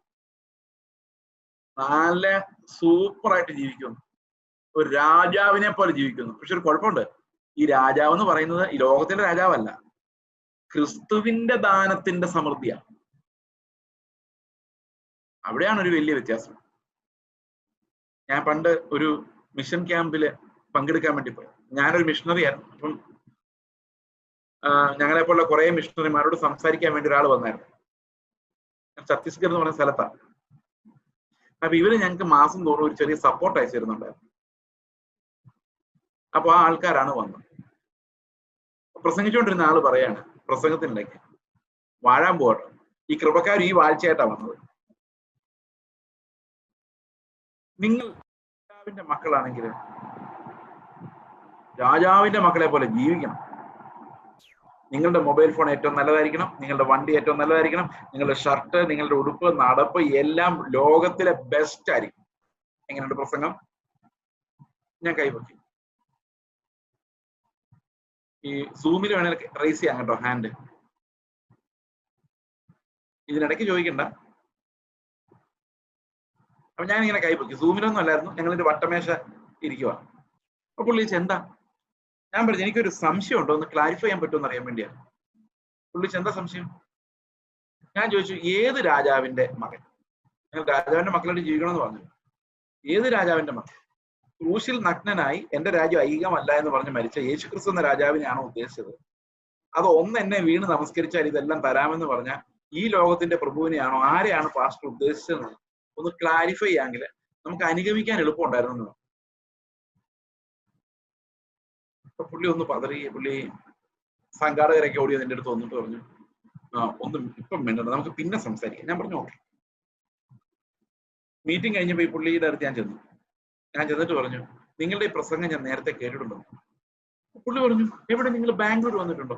നമ്മൾ ബാംഗ്ലൂരൊന്നും വന്നില്ല, പക്ഷെ 2000 വർഷങ്ങൾക്ക് മുമ്പ് യേശു ക്രിസ്തുവിനോട് പിശാച് എന്ത് പറഞ്ഞു അത് തന്നെയാണ് നിങ്ങൾ ഇന്ന് ഈ ശിഷ്യന്മാരോട് 2 മണിക്കൂറായിട്ട് പ്രസംഗിച്ചുകൊണ്ടിരിക്കുന്നത്. വാഴുന്നത് ഈ ലോകത്തിന്റെ പ്രഭുവാണതുപോലെ അല്ല. ക്രൂശ് പോലുള്ള കഷ്ടങ്ങളുടെ നടുവില്, വേദനകളുടെ നടുവില്, ഉപേക്ഷണത്തിന്റെ നടുവില്, നഷ്ടങ്ങളുടെ നടുവില് കർത്താവ് രാജാവിനെ പോലെ നടന്ന ഒരു വാഴ്ചയാണ്.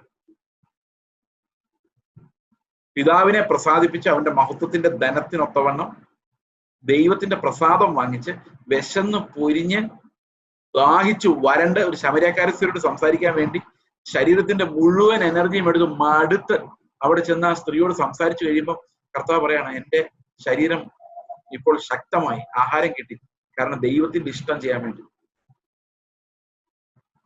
ആ വാഴ്ച, ഇങ്ങനെയാണ് നമ്മൾ ജീവനിൽ വാഴുന്നത്. ഇപ്പൊ ജീവനിലെ വാഴ്ച എന്ന് പറയുന്നത് യേശു ക്രിസ്തുവിന്റെ കൃപാദാന സമൃദ്ധി കൊണ്ടാണെന്ന് ഇവിടെ എഴുതിയിരിക്കുന്നത്.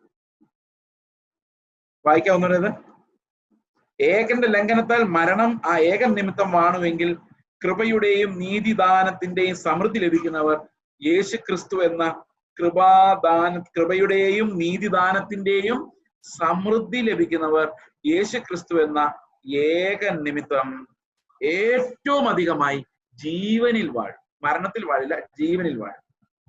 ഞാൻ ഒന്നും കൂടെ വിശദീകരിക്കാൻ ശ്രമിക്കാം. ഓക്കെ,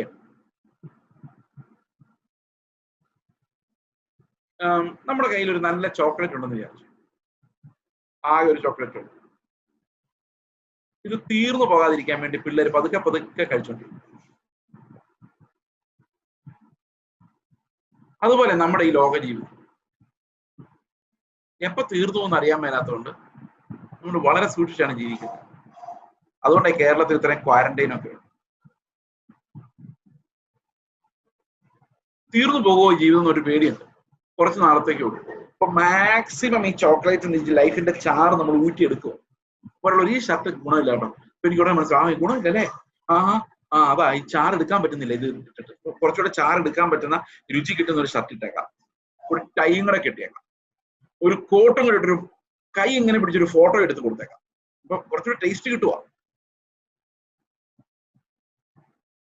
പിന്നെ ചാരി ഇരുന്ന നടുവേദന വരാത്തൊരു കാർ വാങ്ങിച്ചേക്കാം.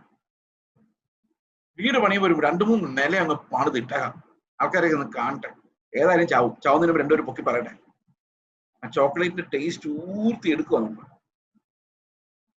മരിക്കും എന്നുള്ള തത്വം, തീർന്നു പോകും എന്നുള്ള തത്വം നമ്മൾ ഈ ലോകത്തെ ആസ്വദിക്കുന്നവരാക്കി മാറ്റുവാണ്. When death reigns, മരണം വാഴുമ്പോൾ നമ്മൾ ലോകത്തിന്റെ ലക്ഷറിയിൽ പുളയ്ക്കുന്നവരായിട്ട് മാറും.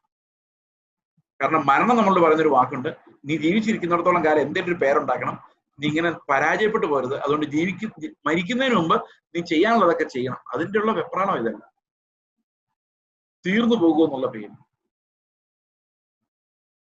ലോകത്തിലുള്ള എല്ലാ ലോകമയത്വത്തിനും പാപത്തിനും കാരണം മരണം വാഴുന്നതാണ്. മരണ ഭയമാണ് നമ്മളെ പാപികളാക്കി മാറ്റുന്നത്, ഫിയർ ഓഫ് ഡെത്ത്. അതുകൊണ്ട് എബ്രായ ലേഖനത്തിൽ പറയുന്നത്, മരണഭയത്തിന് അടിമകളായിരുന്നവരെ അവൻ വിടുവിച്ചു. We are slaves of that fear. അപ്പൊ മരണം വാഴുന്ന അവസ്ഥ എന്ന് പറയുന്നത് ലോകത്തിലെ മോഹങ്ങൾ വാഴുന്ന അവസ്ഥയാണ്. അതുകൊണ്ടാണ് മോഹങ്ങൾ വളർന്ന് പാപവും, പാപം വളർന്ന് മരണവും ഉണ്ടാവുമെന്ന് പറയുന്നത്. ഓക്കെ, അപ്പോൾ ഇവിടെ പറയുന്ന മരണം വാഴുന്ന അവസ്ഥയും ജീവൻ വാഴുന്ന അവസ്ഥയും തമ്മിലുള്ള വ്യത്യാസമുണ്ട്. ജീവൻ വാഴുമ്പോൾ നമ്മൾ ജീവിക്കുന്നത് ഇത് തീർന്നു പോകുന്ന ഈ ലൈഫിന് വേണ്ടിയല്ല, വാഴുന്ന അവസാനിക്കാത്ത നിലനിൽക്കുന്ന ഒരു രാജ്യത്തിന്റെ അവകാശത്തിന് വേണ്ടിയാണ്.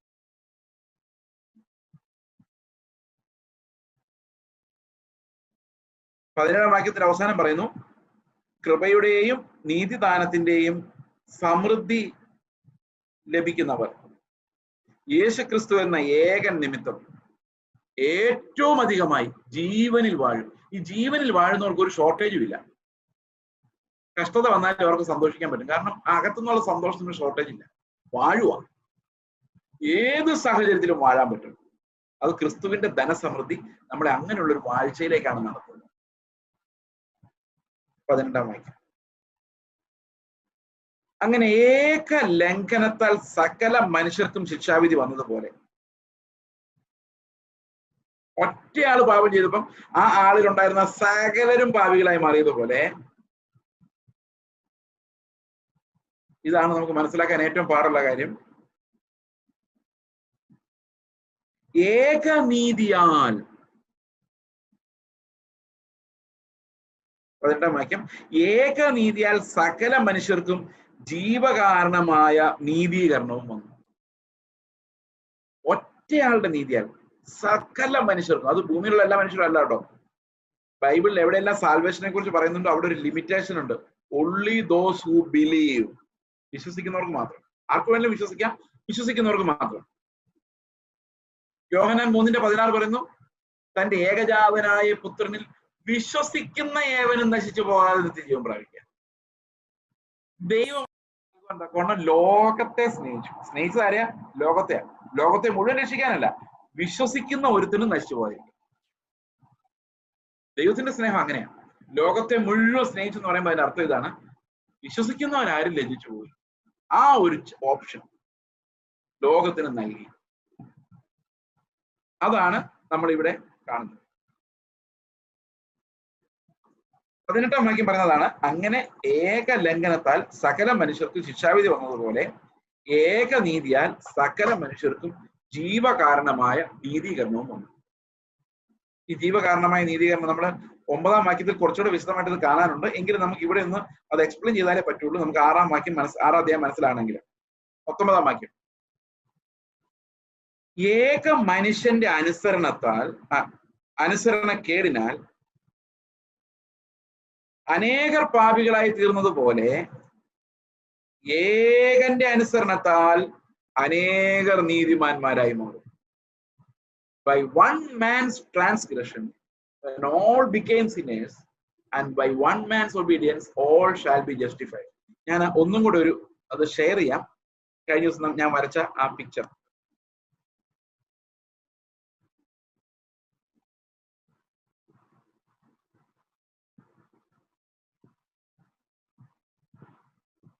ഓക്കെ, നിങ്ങൾ ഓർക്കുന്നുണ്ടല്ലോ ഇന്നലെ ഞാൻ വരച്ച ആ ഒരു ടാർഗറ്റ് ബോർഡ്?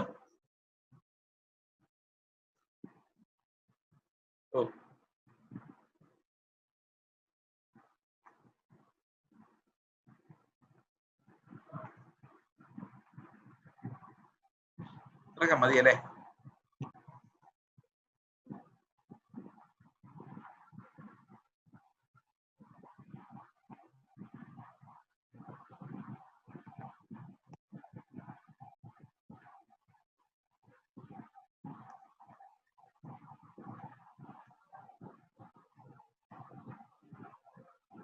ഓക്കെ, ഇത്രയും കൊണ്ടൊക്കെ അഡ്ജസ്റ്റ് ചെയ്യാം.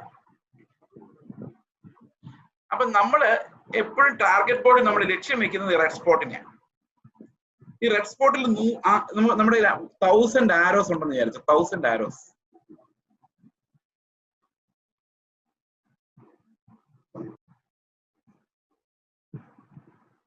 ഒരു ജീവിതത്തില് 1000 പ്രവൃത്തികളാ നമ്മൾ ചെയ്യുന്നെന്ന് വിചാരിച്ചു.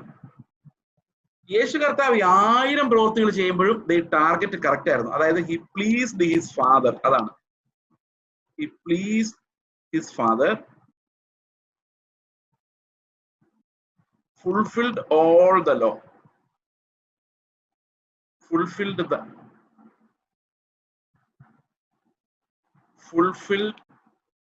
the law, നിയമത്തെ പൂർത്തീകരിച്ചു.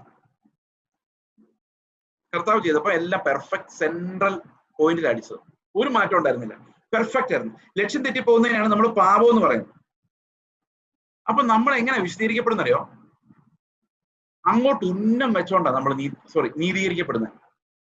ഒരൊറ്റ മനുഷ്യന്റെ അനുസരണം നമ്മൾ ലക്ഷ്യം വെക്കുക. ഇവിടെ ഓരോ പ്രാവശ്യവും ഞാൻ ജീവിക്കുക, കർത്താവ് ഞാനല്ല ക്രിസ്തു അത്രേ, ഞാൻ എന്നെ പോലല്ല കർത്താവ്, നീ ക്ഷമിച്ച പോലെ. അപ്പൊ ഈ ലക്ഷ്യം വെക്കുന്നത് എന്തുകൊണ്ടാണെന്നറിയോ? ക്രിസ്തുവിന്റെ അനുസരണം അവിടെ ഉണ്ടായിരുന്നോണ്ടാണ്. അപ്പൊ ഞാൻ എല്ലാം ലക്ഷ്യം വെക്കുന്ന യേശുക്രിസ്തുവിന്റെ അനുസരണം. അപ്പൊ അവന്റെ അനുസരണം ആണ് എന്നെ വിശ്വാസിയാക്കുന്നത്. അതുകൊണ്ടാ ക്രിസ്തുവിന്റെ നീതിയാൽ എനിക്ക് വിശ്വാസം ഉണ്ടായെന്ന് പറയുന്നത്. One man obeyed and that obedience became faith for me. ഞാൻ വിശ്വസിച്ചു, കർത്താവെ ഞാനും അങ്ങനെ തന്നെ നിന്റെ നീതിക്കായി ഞാൻ ഓടും. ഓടി ഓടി ഓടി ഞാൻ ഇന്നലെ പറഞ്ഞ പോലെ ചിലപ്പോൾ ഒരു പക്ഷെ സെൻട്രൽ പോയിന്റിലൊന്നും കൊണ്ടൊന്നും വരുന്നില്ല, പക്ഷെ നമ്മുടെ ഉന്നം, ഹൃദയം, നോട്ടം, ആഗ്രഹം, ഉന്നം വെക്കല് അത് യേശുക്രിസ്തുവിനെ മാത്രമാണെങ്കിൽ, സഹോദരങ്ങളെ, നമുക്ക് സംഭവിക്കുന്നത് എന്താണെന്നറിയോ? കർത്താവ് എന്ത് നീതിയാണോ അനുസരിച്ചത് അതേ നീതി തന്നെ നമുക്ക് ദാനമായി ലഭിക്കും. എന്ന് പറഞ്ഞാൽ ഞാൻ സ്വർഗത്തിൽ ചെല്ലുമ്പം ഇന്നലെ പറഞ്ഞ പോലെ ഞാൻ എവിടെ കൊള്ളിച്ചു എന്നല്ല നോക്കുന്നത്, എങ്ങോട്ട് ഉന്നം വെച്ചു എന്നാണ് നോക്കുന്നത്. ഞാൻ എൻ്റെ ഭാര്യയെ സ്നേഹിക്കുമ്പോൾ കർത്താവ് നോക്കുന്നത് യേശു സഭയെ സ്നേഹിച്ച പോലെ സ്നേഹിക്കാനായിരുന്നു അവന്റെ ഉദ്ദേശം. അതിനുവേണ്ടിയാണോ അവൻ പാടുപെട്ടത്? അതായിരുന്നു അവന്റെ പ്രാർത്ഥന, അതായിരുന്നു അവന്റെ ആഗ്രഹം, അതായിരുന്നു അവന്റെ ഞരക്കം, അതായിരുന്നു അവന്റെ നോട്ടം. അനുസരിച്ചതാരാ? ക്രിസ്തുവാ. അവന്റെ അനുസരണത്തിലേക്ക് നോക്കി കൊതിച്ച് മോഹിച്ച് ഓടി നീതിക്ക് വേണ്ടി വിശന്ന് ദാഹിച്ച് എനിക്കത് കിട്ടുക.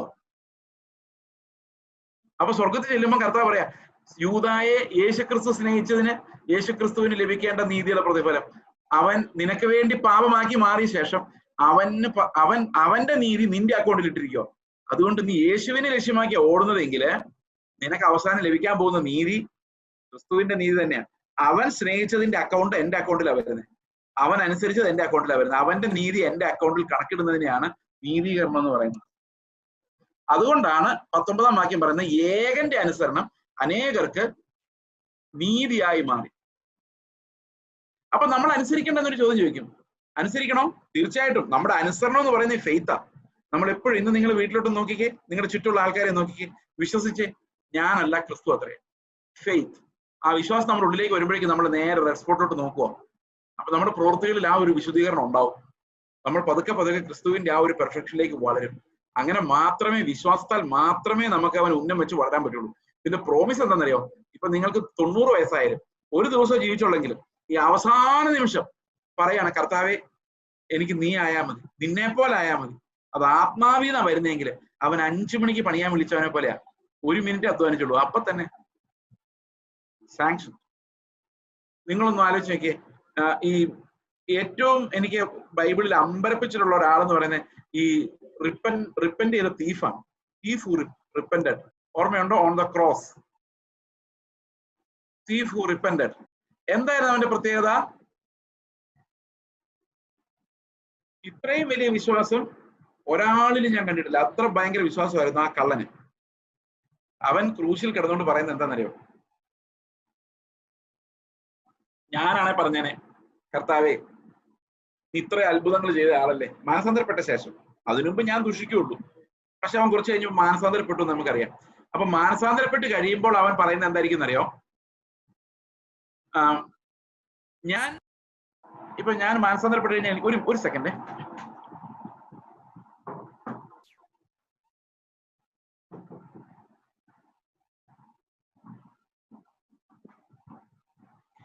അപ്പൊ ദൈവത്തിന്റെ ശക്തി എനിക്ക് മനസ്സിലാക്കി കഴിഞ്ഞാൽ പിന്നെ ഞാൻ ഇങ്ങനെ ആയിരിക്കും പ്രാർത്ഥിക്കുന്നത്. എന്റെ കർത്താവേ, ഞാൻ ഭയങ്കര വേദനയിലാണ്, എന്റെ പുറമെല്ലാം അടിച്ചു കീറിയൊക്കെയാണ്. ഈ അടിച്ചു കീറിയതല്ല, പക്ഷെ സത്യത്തിൽ ആ മരം പോലെയുള്ള ആയതുകൊണ്ട് ഒരഞ്ഞ് ശ്വാസം കിട്ടാൻ വേണ്ടി പെടഞ്ഞ് ആകെ വേദനിച്ച് ബ്ലഡ് എല്ലാം പോയി കിടക്കുന്ന അവസ്ഥയാണ്.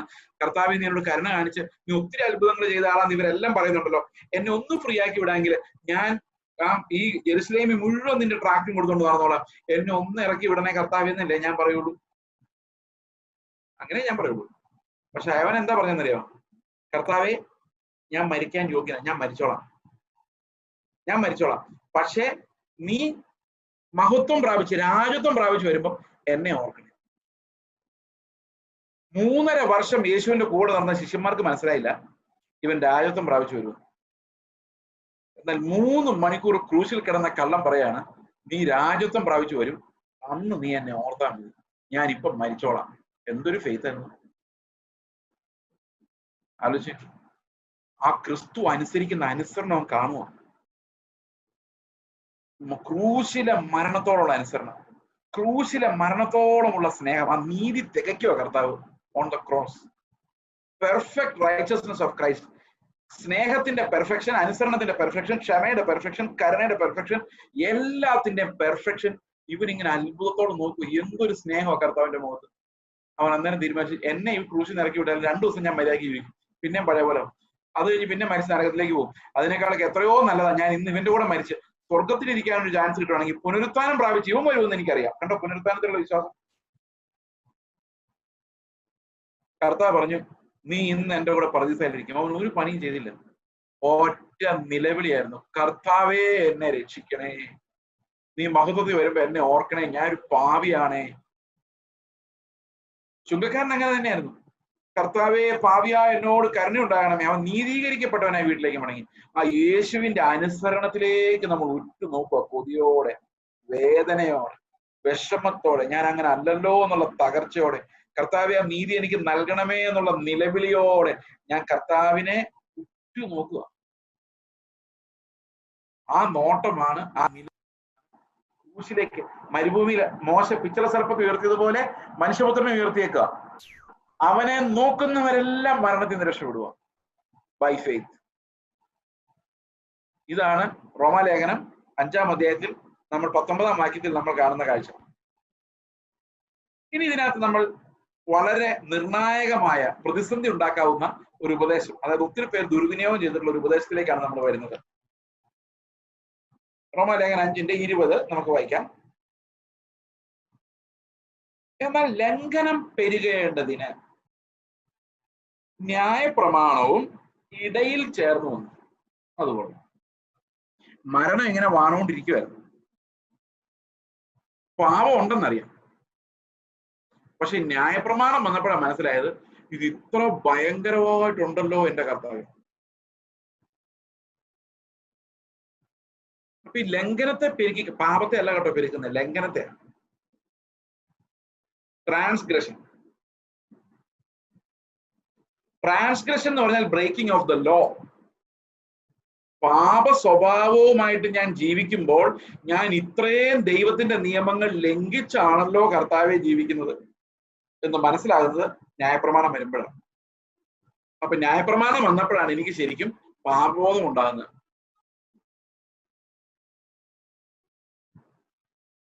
പ്രത്യേകിച്ച് ന്യായപ്രമാണത്തിന്റെ ആന്തരികമായ പ്രമാണം കാണുമ്പോൾ, അതിന്റെ ആത്മീക വശം കാണുമ്പോൾ എനിക്കൊരു കാര്യം മനസ്സിലാവുന്നുണ്ട്, കർത്താവെ ഞാൻ പാപിയാണ്, എന്റെ ലംഘനങ്ങൾ അസംഖ്യമാണ്, നീ എന്നോട് ക്ഷമിച്ചില്ലെങ്കിൽ ഞാൻ നശിച്ചു പോവും.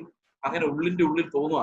അങ്ങനെ എപ്പോഴെങ്കിലും കർത്താവിന് മുമ്പിൽ പാപത്തെ ഓർത്ത് നിലവിളിച്ചിട്ടുണ്ടോ? നിങ്ങൾ അലറി കരഞ്ഞിട്ടുണ്ടോ? കർത്താവ് എന്നോട് ക്ഷമിക്കണേ എന്ന് നിലവിളിച്ചിട്ടുണ്ടോ? അതോ മറ്റുള്ള സഭക്കാരെ പോലെ ഒന്നും അല്ലാത്തതിനാൽ എന്നെ ഞാൻ നിന്നെ വാഴ്ത്തുന്നതാണോ എപ്പോഴും പറഞ്ഞുകൊണ്ടിരിക്കുന്നത്?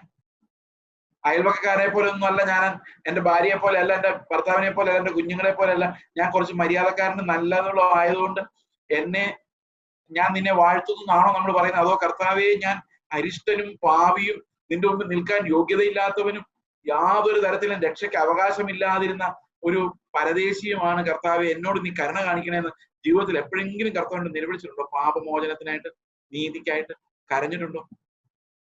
ഞാൻ ഇപ്പോഴും ഓർക്കുന്നുണ്ട്, സുബോധം പോകുന്ന പോലെ എൻ്റെ ഉള്ളിൽ കരച്ചിൽ വരുന്നുണ്ട്, അലറി കരയുന്നത്.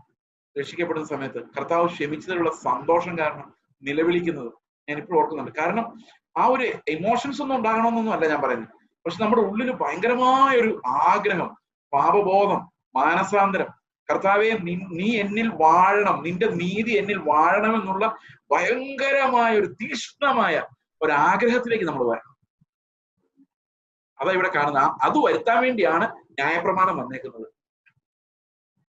The law came in between to increase transgressions എന്ന് പറഞ്ഞു കഴിഞ്ഞാൽ ഞാൻ എന്തു പാപിയാണ്, 0 മാത്രമേ എനിക്കുള്ളൂ, ദൈവത്തിന് എന്നെ അക്സെപ്റ്റ് ചെയ്യാൻ പറ്റുന്ന ഒരു അവസ്ഥയിലല്ല എന്നെ ബോധ്യപ്പെടുത്താൻ വേണ്ടി അതിവിശുദ്ധമായ ഒരു ന്യായപ്രമാണം ദൈവം ഇതിന്റെ ഇടയിലേക്ക് ഇറക്കി വെച്ചു. എന്നിട്ടാ പറയുന്നത് പാപം പെരുകിയെടുത്ത്. എങ്ങനെ പാപം പെരുകിയത്?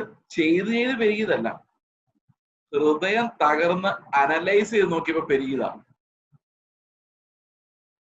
അത് 2 പെരുക്ക. പാപം ചെയ്ത് മടുക്കുന്ന പെരുക്കല്ല ഇത്.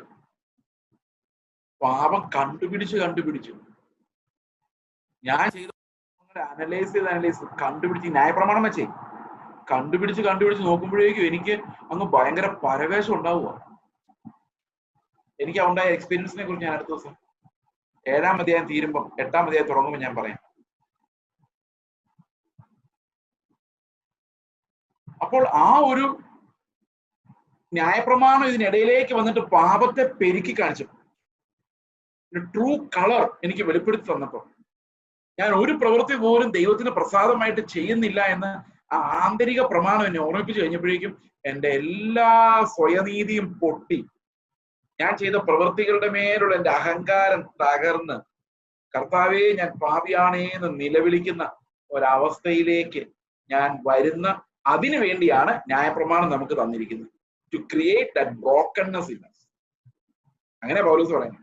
ന്യായപ്രമാണം വേണ്ടെന്നല്ല, ഇതിലെ കടന്നു പോയേ പറ്റൂ. ന്യായപ്രമാണത്തിന്റെ ആത്മീക തലം നമ്മളെ തകർത്തേ പറ്റൂ. പ്രിയ സഹോദരങ്ങളെ, ഇത്രയും വലിയ പ്രതിസന്ധി നമ്മുടെ ചുറ്റും ഉള്ളപ്പോൾ ദൈവത്തിന്റെ വചനം നമ്മളെ നിർബന്ധിക്കുന്ന നമ്മൾ മാനസാന്തരപ്പെട്ടേ പറ്റൂ. അവനിലേക്ക് തിരിഞ്ഞേ പറ്റൂ. there is no other way. നിങ്ങൾക്കത് മനസ്സിലായിട്ടില്ലെങ്കിൽ ന്യായപ്രമാണം എടുത്ത് വായിച്ചു നോക്ക്. We are all condemned. ദൈവത്തിന് മുമ്പ് നിൽക്കാൻ പറ്റത്തില്ല. നമ്മുടെ ഈ പൊടിക്കൈ പ്രവൃത്തികളുമായിട്ട്, അത്തിയിലകളുമായിട്ട്. അന്ന് ഇവര് പാപം ചെയ്ത് കഴിഞ്ഞ ഒരു അത്തിയില കൊണ്ട് അലങ്കരിച്ചിട്ട് മരത്തിന് പറയുമ്പോൾ പറഞ്ഞു നിന്ന കഥ നമ്മൾ പറഞ്ഞായിരുന്നു. അപ്പൊ കർത്താവ് ഒന്ന് നോക്കിയപ്പോ ഇവൻ പറയാ, ഞങ്ങള് നഗ്നര, നിന്റെ ശബ്ദം കേട്ടപ്പോ ഞങ്ങൾ നഗ്നരായിപ്പോയി. അത്രയും നേരം നല്ല സ്റ്റൈലായിട്ട് അത്തിയിലേക്ക് ഇട്ട് അങ്ങോട്ടും ഇങ്ങോട്ടും ഒക്കെ കൊള്ളാൻ കേട്ടോ എന്നൊക്കെ പറഞ്ഞിട്ട് നിന്നതാണ്. നമ്മൾ അങ്ങനെ മനുഷ്യരുടെ മുമ്പിൽ നല്ലപോലെ വിളങ്ങുന്നുണ്ട്. ആൾക്കാരെല്ലാം പറയുന്നുണ്ട്, ചേസ് ബ്രദർ ആരും കൊള്ളാൻ കേട്ടോ, ഇത്രയൊക്കെ ചെയ്യുന്നുണ്ടല്ലോ, ഓ അത് ഭയങ്കര, ഇങ്ങനെ ആളെ ഞാൻ കണ്ടിട്ടില്ല കേട്ടോ, ഞാനിതൊക്കെ കേട്ട് ഇങ്ങനെ കോളറൊക്കെ അഡ്ജസ്റ്റ് ചെയ്തിരിക്കുവോ. പക്ഷെ കർത്താവ് ചെയ്സേന്നൊരു വിളിക്കുമ്പോണ്ടല്ലോ, ഈ മനുഷ്യരുടെ മുമ്പിൽ ഞാൻ ഒരുക്കി വെച്ചിരുന്ന അത്തിയിലകള് എല്ലാം പോവും. അന്ന് ഞാൻ നഗ്നവും മലർന്നുമായി കർത്താവിന്റെ മുമ്പിൽ നിൽക്കും. ഈ മനുഷ്യരുടെ മുമ്പിലുള്ള അത്തിയിലകളാ നമ്മൾ ഈ സംഭരിച്ചു വെക്കുന്ന. നമ്മൾ ചിലപ്പോൾ പറയലേ, പാസ്റ്ററെ ഒന്ന് ആഹാരം കഴിച്ചിട്ടേ പോകാവുള്ളൂ കേട്ടോ, അത്തിയിലയാ, അവിടെയൊന്നും ആഹാരമൊന്നും കാണുകയില്ല. ഈ പാസ്റ്റർ പറയണം ഞാൻ പിന്നെ ഒരിക്കൽ വരാന്ന് പറയാൻ വേണ്ടിയാണ്. പാസ്റ്റർമാരുടെ മാത്രമല്ല, നമ്മൾ ലോകത്തുള്ള എല്ലാവരും പ്രയോഗിക്കാറുള്ള കാര്യം, ചായ കുടിച്ചിട്ട് പോയാൽ പോരെ. ആരെങ്കിലും പറയാം എന്നാ ചായ കുടിച്ചിട്ടേ പോകുള്ളൂ, പറയില്ല. ഒക്കെ നമ്മുടെ തന്ത്രങ്ങളല്ലേ. ഈ ചെറുപ്പം തൊട്ടേ ഈ തന്ത്രങ്ങൾ ഉള്ളതുകൊണ്ടല്ലേ നമ്മൾ ജീവിച്ചു പോകുന്നേ. ഓ സഹോദര, നിന്നെ ഓർക്കാത്ത ദിവസം ഇല്ല. ശരിയാ, എന്തൊക്കെ ഓർത്തെന്ന് പറയാൻ പറ്റത്തില്ലെന്ന് മാത്രമേ ഉള്ളൂ. വ്യാജം. ഇതെല്ലാം മനുഷ്യരുടെ മുമ്പിൽ നല്ലപോലെ വിളങ്ങുന്ന അത്തിയിലകളാണ്. നമ്മുടെ ദീർഘമായ പ്രാർത്ഥന പാസ്റ്റർ നിർത്തിക്കാൻ വേണ്ടി ഹല്ലേലൂയ നമ്മളൊക്കെ നിർത്തുന്നു. അപ്പൊ കേൾക്കുന്നവരെല്ലാം വിചാരിക്കും ഇവര് പ്രാർത്ഥിച്ച് ഭയങ്കര എക്സ്പേർട്സ് ആയിരിക്കുന്നു, കുറെ നാളുകൂടി ആയിരിക്കും പ്രാർത്ഥിക്കുന്നത്. നമ്മൾ ആത്മീകമായി കാണിക്കുന്ന ഒരൊറ്റ അഭ്യാസം എന്ന അത്തിയില വെച്ച് നമ്മുടെ അകത്തുള്ള എല്ലാ പാപത്തെ മറിച്ചു. മനുഷ്യന്റെ മുമ്പിലേ മറയുള്ളൂ, ദൈവത്തിന് മുമ്പിൽ മറിയല്ല. ദൈവത്തിനറിയാം നമ്മൾ അഭിനയിക്കുന്ന പോലെ അഭിനയം. നമ്മുടെ പുറമേ ഉള്ള ഒരു മനുഷ്യന്റെ ഒരു പ്രവൃത്തിയും ദൈവം നോക്കിയല്ല, നേരെ അകത്തോട്ട് നോക്കും. നേരെ അകത്തോട്ട് നോക്കുമ്പോൾ ഈ ന്യായപ്രമാണം വെച്ചൊരു വിധിയുണ്ട്, ആന്തരികമായ പ്രമാണം വെച്ച് cannot stand before you. ക്രിസ്തുവിന്റെ നീതിവസ്ത്രമില്ലാതെ ഒരു മനുഷ്യനും, ന്യായപ്രമാണം കയ്യിലുള്ളവന് പ്രത്യേകിച്ചും, ദൈവത്തിന് മുമ്പിൽ നിൽക്കാൻ പറ്റത്തില്ല. കാരണം അത്ര ഭയങ്കരമാണ് അവന്റെ ന്യായവിധികൾ. നമുക്ക് 2 കൊരിന്ത്യർ ലേഖനം 3-ാം അധ്യായത്തിലെ ചില കാര്യങ്ങൾ അതിനെക്കുറിച്ച് പറയുന്നുണ്ട്. പഴയ നിയമം വായിക്കുമ്പോഴെല്ലാം മൂടുപടം ഹൃദയത്തിൽ കിടക്കുന്നതുകൊണ്ടാണ് നമ്മൾ സമാധാനമായിട്ടിരിക്കുന്നത്. പഴയ നിയമം പറയുന്നത് വ്യഭിചാരം ചെയ്യരുത്, ചെയ്യുന്നില്ല, കാരണം ഹൃദയത്തിൽ മൂടുപടമാണ്. അത് പൊക്കി നോക്കി ആകെ പ്രശ്നം. ചെയ്യുന്നുണ്ടോന്ന് ചോദിച്ചാൽ ഇല്ല. അങ്ങനെ പറയണമെങ്കിൽ ഹൃദയത്തിൽ മൂടുപടം വേണം. അങ്ങനെ പഴയ നിയമം വായിച്ച് നമ്മൾ ആശ്വസിച്ചുകൊണ്ടിരുന്നത്. കർത്താവിലേക്ക് തിരിഞ്ഞപ്പോൾ മൂടുപടം ഒന്ന് പറഞ്ഞു പോയി കഴിഞ്ഞപ്പോൾ മനസ്സിലായത് ഈ പുറമേ ചെയ്തില്ല എന്ന് പറഞ്ഞുകൊണ്ടൊന്നും കാര്യമില്ല, ഇത് അകം മുഴുവൻ ഇങ്ങനെ കിടക്കുക എന്നുള്ള കാര്യം. അപ്പൊ പ്രമാണം വന്ന് നമ്മളെ കൺവിക്ട് ചെയ്യും. ഞാൻ ഒരു ഉദാഹരണോടെ പറയാം, ടൈം ഇന്ന് ഇത്തിരി കൂടുതലായി പോകുന്നൊരു പേടി. ഓക്കെ, എനിവേ, എപ്പം നിർത്താം. ഓക്കെ, ആ സമയമുണ്ട്. ഞങ്ങൾ ആന്ധ്രാപ്രദേശിലായിരിക്കുമ്പോൾ ഒരു ഡോക്ടർ, അവിടുത്തെ HIV ക്ലിനിക്കിലുള്ള ഡോക്ടർ, അദ്ദേഹം ഒരു ദിവസം ഞാൻ അങ്ങോട്ട് ഹോസ്പിറ്റലിലോട്ട് പോവാം.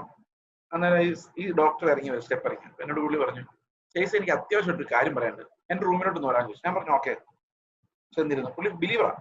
പുള്ളി എന്നോട് പറഞ്ഞു, ചേച്ചി ഞാൻ ചെറുപ്പം തൊട്ടേ വിശ്വാസിയായിട്ട് ജീവിച്ചു, സൺഡേ സ്കൂളിലൊക്കെ പോയി നല്ലപോലെ ആത്മീയ കാര്യങ്ങളിലെല്ലാം ശ്രദ്ധിച്ചു. പക്ഷെ ഞാൻ ചേച്ചിന് അറിയാൻ പറ്റിയ രഹസ്യം ഞാൻ പറയാം. ഞാനൊരു HIV പോസിറ്റീവ് പേഷ്യന്റ് ആണ്. ഡോക്ടർ പറയാ. ഞാൻ ഞെട്ടി. ഞാൻ പറഞ്ഞു ഡോക്ടർ എന്തായി പറയുന്നത്? പുള്ളി പറഞ്ഞു വെല്ലൂർ മെഡിക്കൽ കോളേജിൽ 1992 അന്ന് ഈ HIV ഒന്നും ആരും ശ്രദ്ധിക്കുന്നില്ല. അതായത് ഇന്നത്തേക്ക് ഒരു 20-30 വർഷം മുമ്പ് ഒരു സ്ത്രീ ബ്ലീഡിങ് ആയിട്ട് സർജറി ചെയ്യാൻ വേണ്ടി ടേബിളിൽ കിടക്കുന്നുണ്ട്. ഒരു കേസ് ഷീറ്റ് നോക്കിയപ്പോ എമർജൻസി സർജറി. പുള്ളി പറഞ്ഞു കേട്ട് ഓപ്പറേഷൻ തിയേറ്ററിലേക്ക്. എയ്ഡ്സ് ആയിരുന്നു. ഒരു സർജിക്കൽ പ്രിക്ക് ഉണ്ടായതാണ്. കോൺടാക്ട് ചെയ്തു, HIV കോൺടാക്ട് ചെയ്തു. ഭാര്യയെ ഒരു മകളും ഉപേക്ഷിച്ചു പോയി ഇംഗ്ലണ്ടിൽ താമസിക്കും. ഇയാൾ ഇത് ഇങ്ങനെ വന്നതെന്ന് പറഞ്ഞിട്ട് അവർ വിശ്വസിക്കുന്നില്ല. അദ്ദേഹം എന്നോട് പറയുക, 12 വർഷം ഞാൻ ദൈവത്തോട് ചോദിച്ചു, ചെയ്തു എത്രയോ പേര് വ്യഭിചാരം ചെയ്ത് ജീവിക്കുന്നു, അവർക്കിത് വരുന്നില്ല. അങ്ങനെ ഒന്ന് ചിന്തിക്കുക പോലും എന്റെ ഹൃദയത്തിൽ കൂടെ പോലും അങ്ങനെ ഒരു പാപം കടന്നു പോയിട്ടില്ല. എന്ന് പറഞ്ഞാൽ മോഹിച്ചിട്ടില്ലെന്നല്ല, അങ്ങനത്തെ ഒരു കാര്യം ഞാൻ ചിന്തിച്ചിട്ടില്ല. എന്നിട്ടും എനിക്കിത് വന്നല്ലോ കർത്താവ്, നീ എന്ത് ക്രൂരനാണ്. എന്റെ കൊച്ചിനെ എനിക്ക് കാണാൻ പറ്റില്ല, ഭാര്യയില്ല, അവരെല്ലാം എല്ലാ കോണ്ടാക്റ്റും കട്ട് ചെയ്തു കളഞ്ഞു. അദ്ദേഹത്തിന് ഇപ്പൊ സർജറി ചെയ്യാൻ പറ്റില്ല. HIV ഉള്ളവരെ അഡ്വൈസ് ചെയ്യുക. 13ാം വർഷം കർത്താവ് പറഞ്ഞെന്ന്, എടാ മോനെ, നിന്റെ ഉള്ളിൽ വ്യഭിചാരമില്ലെന്ന് നിനക്ക് പറയാൻ പറ്റുമോ?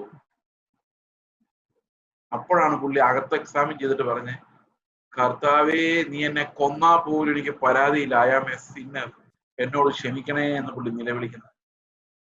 നിങ്ങൾക്കറിയാം പുള്ളിക്ക് HIV വന്നിട്ട് ഇപ്പം 25 വർഷം കഴിഞ്ഞ്, 28 വർഷമായി. ഒരു ആരോഗ്യക്കുറവില്ല. പുള്ളി ഞങ്ങളുടെ എല്ലാ ഡിസൈപ്പിൾസ് മീറ്റിങ്ങിനും പുള്ളി വരാറുണ്ട്. ഒന്നാം തരം ഡിസൈപ്പിൾ. പുള്ളി എന്നോട് പറഞ്ഞൊരു വാക്ക്, ചേസെ എപ്പോഴും ഓർത്തോണം, ആൾക്കാരെ ഓർപ്പിച്ചോണം, ദൈവത്തിന്റെ നിലവാരം നമ്മൾ വിചാരിക്കുന്ന പോലെയല്ല. അവന്റെ ദൃഷ്ടി നമ്മുടെ ഹൃദയത്തിനകത്തേക്കാണ് ചെല്ലുന്നത്. അതുകൊണ്ട് എന്ത് ശിക്ഷയ്ക്ക് നമ്മൾ യോഗ്യരാണ്. കുറ്റം പറയാനൊന്നുമില്ല. കാരണം ദൈവത്തിന്റെ ദൃഷ്ടി അങ്ങനെയാണ്. അവന്റെ ഹോളിനെസിന്റെ സ്റ്റാൻഡേർഡ് അതാണ്. അതിനു മുമ്പിലൊക്കെ വിറയ്ക്കാന്നല്ല നമുക്കൊന്നും ചെയ്യാൻ പറ്റില്ല. So helpless. When that law is introduced, what happens? Our transgression multiplies. അത് എണ്ണി തീർക്കാൻ പറ്റാത്ത പോലെ ആകും. കർത്താവ് പറഞ്ഞ നെഞ്ചോട് ചേർത്തിട്ട് പറയാം, മോനെ നീ വലിയ പാപിയാണോ, അത്രയും നിന്നെ എന്റെ കൃപ കൊണ്ട് ഞാൻ അങ്ങ് പൊതിഞ്ഞേക്കാന്ന്. അതിന് ഇവിടുത്തെ ആൾക്കാർ പറഞ്ഞുകൊണ്ടിരിക്കും, നിങ്ങൾ പാപം ചെയ്യുന്തോറും കൃപ പെരുകുന്ന. അങ്ങനെയല്ല. പാപത്തെ കുറിച്ചുള്ള നമ്മുടെ സെൻസ് വർദ്ധിക്കുന്നതോറും, അനുതാപം വർദ്ധിക്കുന്നതോറും, നിലവിളി വർദ്ധിക്കുന്നതോറും, ആ ന്യായപ്രമാണം ആ പാപത്തെ കാണിച്ചു തരുന്നതോറും എന്റെ ഹൃദയം നുറുങ്ങുന്തോറും ഞാൻ ആ കൃപയ്ക്കകത്തേക്ക് ചെല്ലുന്നതാണ്. Repentance brings me to the throne of grace. Sense of my transgressions take me to the throne of grace.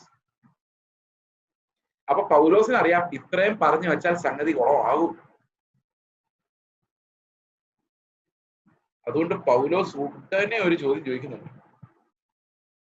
കൃപ പെരുകേണ്ടടുത്ത്, പാപം പെരുകേണ്ടടുത്ത് കൃപയും ഏറ്റവും അധികം വർദ്ധിച്ചു. ഇത് ഇന്നത്തെ കാലത്ത് ആളുകൾക്ക് മനസ്സിലാകുന്നില്ല. അതാ ഞാൻ ആലോചിക്കുന്നത്, എന്താ ഇത് മനസ്സിലാകാത്തത്? ചില ആൾക്കാർ പറയുന്നത് കൃപ എന്റെ പാപം ചെയ്യാനുള്ള ലൈസൻസ് ആണ്. വേറെ ചിലർ കൃപയെ ഇല്ല, പ്രവർത്തിച്ചോ രണ്ടും സുവിശേഷമല്ല. സുവിശേഷം ഇതിനിടയിലായി പോയി ശ്വാസം മുട്ടിപ്പോയി. ഓക്കെ, 5-ാം അധ്യായത്തിന്റെ 20-ാം വാക്യം. എന്നാൽ ലംഘനം പെരുകേണ്ടതിന് ന്യായപ്രമാണം ഇടയിൽ ചേർന്ന് വന്നു. അപ്പൊ ന്യായപ്രമാണം വന്നപ്പോഴേക്കും ലംഘനം പെരുകി. എന്ന് പറഞ്ഞാൽ പ്രമാണം വെച്ചപ്പോൾ കൂടുതൽ നമ്മൾ പാപം ചെയ്തു എന്നല്ല, ആ ലംഘനം പെരുകി കണ്ടു. By the law, when the law was introduced, I saw my real self. ഞാൻ യഥാർത്ഥത്തിൽ എങ്ങനെയാണെന്ന് ഞാൻ കണ്ടു, നിലവിളിച്ചു, അലറിക്കരഞ്ഞു, കൃപ പ്രാപിച്ചു, പാപമോചനം പ്രാപിച്ചു. അതവിടെ എഴുതി. എങ്കിലും പാപം പെരുകിയെടുത്ത് എങ്ങനെ പെരുകിയെടുത്താ? ഈ ലോ കാരണം പെരുകിയെടുത്ത് കൃപ അത്യന്തം വർദ്ധിച്ചു.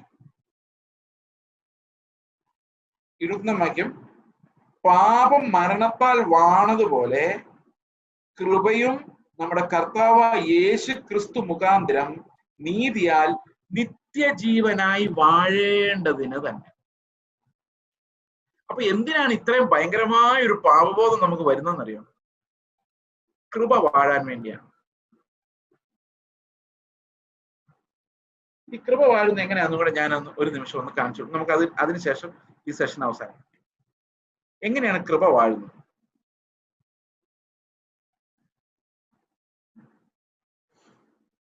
നീതിയുടെ പല നിലവാരങ്ങൾ നമുക്കുണ്ട്. നമ്മൾ വിശ്വാസത്താലുള്ള നീതി കണ്ടെത്തുന്നത് വരെ മനുഷ്യന്റെ നീതിയായിരിക്കും. പല ലെവൽ ഓഫ് റൈച്ചസ്നെസ്. നമ്മളിത് 9-ാം അധ്യായം വരുമ്പോൾ പിന്നെ ഈ വരകൾ കാണും. കാരണം പൗലോസ് ഓരോരോ തിയോളജി പറയുന്നത് വളരെ കൺസിസ്റ്റന്റ് ആയിട്ടാണ്. ഒരിടത്ത് പറയുന്നത് പിന്നെ മാറ്റി പറയുന്നില്ല, അത് തന്നെ പറയാം. ഇത് നമുക്കൊരു സാമൂഹ്യമായ നീതി എന്ന് പറയാം. ഇതിനെ വേണമെങ്കിൽ സഭയുടെ നീതി എന്ന് പറയാം. നമ്മുടെ സമൂഹത്തേക്കാൾ ഭേദമാണല്ലോ അല്ലെ? സമൂഹത്തിന്റെ നീതി എന്ന് പറഞ്ഞു കഴിഞ്ഞാൽ അവിടെ കള്ളു കുടിക്കാം, കുറച്ച് സിഗരറ്റ് വലിക്കാം, ആരുടെ മുഖത്ത് പുക വിടാതെ, പിള്ളേരെ കൊണ്ട് സിനിമയ്ക്ക് പോകാം, കുഴപ്പമില്ല, സമൂഹ നീതി. എന്നാൽ സഭയുടെ നീതിയിൽ ഇതൊന്നും ചെയ്യാൻ പറ്റില്ല. തിയേറ്ററിൽ പോയിരുന്ന സിനിമ കാണാൻ പറ്റില്ല. അതിന്റെ കൂടെ ദശാംശം കൊടുക്കണം, ചർച്ചിൽ കൃത്യമായിട്ട് പോകണം, ആരാധന സമ്മതിക്കണം, ഇങ്ങനെ കുറെ കാര്യങ്ങളൊക്കെ ചെയ്താൽ നമ്മൾ സഭയുടെ നീതി. പിന്നെ പല സഭകൾക്കും പല ലെവൽ ഓഫ് നീതിയാണ്. ചില സഭകൾക്ക് വേറെ സഭകളെ കാണാൻ മേല, അത്ര നീതി ഇല്ലെന്ന് അവർ പറയാം. പിന്നെ പാസ്റ്റർമാരായിരിക്കും നമ്മുടെ സഭയിൽ ഉള്ളതിൽ ഏറ്റവും നീതിമാന്മാർ. ഇങ്ങനെ പല ലെവൽസ് ഉണ്ട് ആൾക്കാർക്ക് നീതി. ഓക്കെ. എന്നാൽ ന്യായപ്രമാണത്തിന്റെ നീതി എന്ന് പറയുന്നതിനെല്ലാം മുകളില. കാരണം ന്യായപ്രമാണം നമ്മൾ ഡിമാൻഡ് ചെയ്യുന്ന എന്താണെന്നറിയോ? നീ പൂർണ്ണ ഹൃദയത്തോടും പൂർണ്ണ ആത്മാവോടും പൂർണ്ണ മനസ്സോടും പൂർണ്ണ ശക്തിയോടും കൂടെ സ്നേഹിക്കും. അപ്പം നിന്റെ ഫുൾ എഫേർട്ട് എടുത്താലേ നിനക്ക്, അല്ലെങ്കിൽ എനിക്ക്, നിനക്ക് ഞാൻ ഉദ്ദേശിക്കുന്ന ഈ നീ എന്ന് പറയാൻ വേണ്ടിയല്ല, അങ്ങനെ ചിന്തിക്കാൻ വേണ്ടിയാ, എനിക്ക് ഫുൾ എഫേർട്ടാണ്. ഇപ്പൊ ന്യായപ്രമാണം പൂർത്തിയാകണമെങ്കിൽ നമ്മൾ പഴയ നിയമ ന്യായപ്രമാണം, മോശയുടെ പ്രമാണം അനുസരിച്ച് ജീവിക്കണമെങ്കിൽ നീ നിന്റെ പൂർണ്ണ ഹൃദയത്തോടും പൂർണ്ണ ആത്മാവോടും പൂർണ്ണ മനസ്സോടും പൂർണ്ണ ശക്തിയോടും ദൈവത്തെ സ്നേഹിക്കുകയും നീ എങ്ങനെ നിന്നെ സ്നേഹിക്കുന്നോ അതുപോലെ തന്നെ നീ മറ്റൊരാളെ സ്നേഹിക്കാൻ വേണം.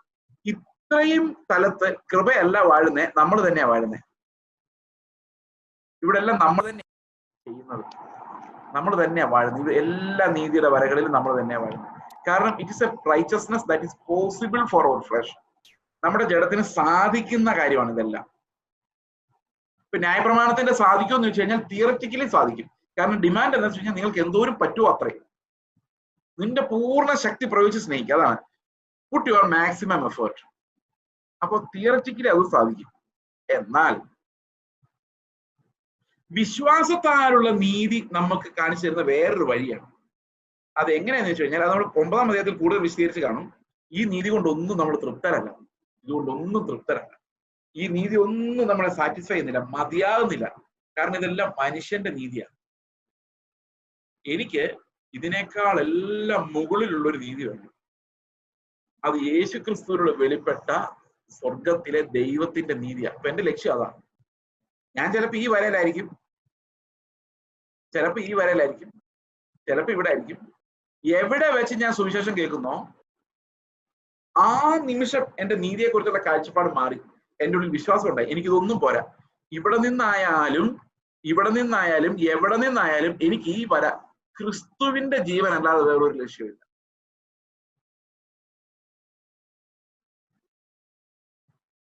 ഇതാണ് കൃപ വാഴുന്ന അവിടെയാണ്. കാരണം ഇതെന്റെ കഴിവല്ല, ഇതിന് മുകളിലോട്ട് ഞാൻ പോകുന്നത് എന്റെ കഴിവല്ല, അത് കൃപയാണ്. ഈ കൃപയുടെ പ്രത്യേകത എന്താ വെച്ച് കഴിഞ്ഞാല് ഇവിടെ കൃപ വാഴുന്നു എന്ന് പറഞ്ഞു കഴിഞ്ഞാൽ ഇവിടെ ഞാൻ ഉരുണ്ടു വീണ പ്രശ്നമില്ല. എവിടെ ഉരുണ്ടു വീണ പ്രശ്നമില്ല? ഇവിടെ അല്ല. ഇവിടെ ഉരുണ്ടു വീണ ജയിലിൽ പിടിച്ചിടും, ഇവിടെ ഉരുണ്ടു വീണ സഭയെന്ന് പുറത്താക്കും. ഇവിടെ ഉരുണ്ടു വീണാണല്ലോ ന്യായപ്രമാണത്തിന്റെ വരൽ ഉരുണ്ടു വീണ നമ്മൾ ഈ ലോകത്ത് ശാപം വാങ്ങിച്ചു വയ്ക്കും,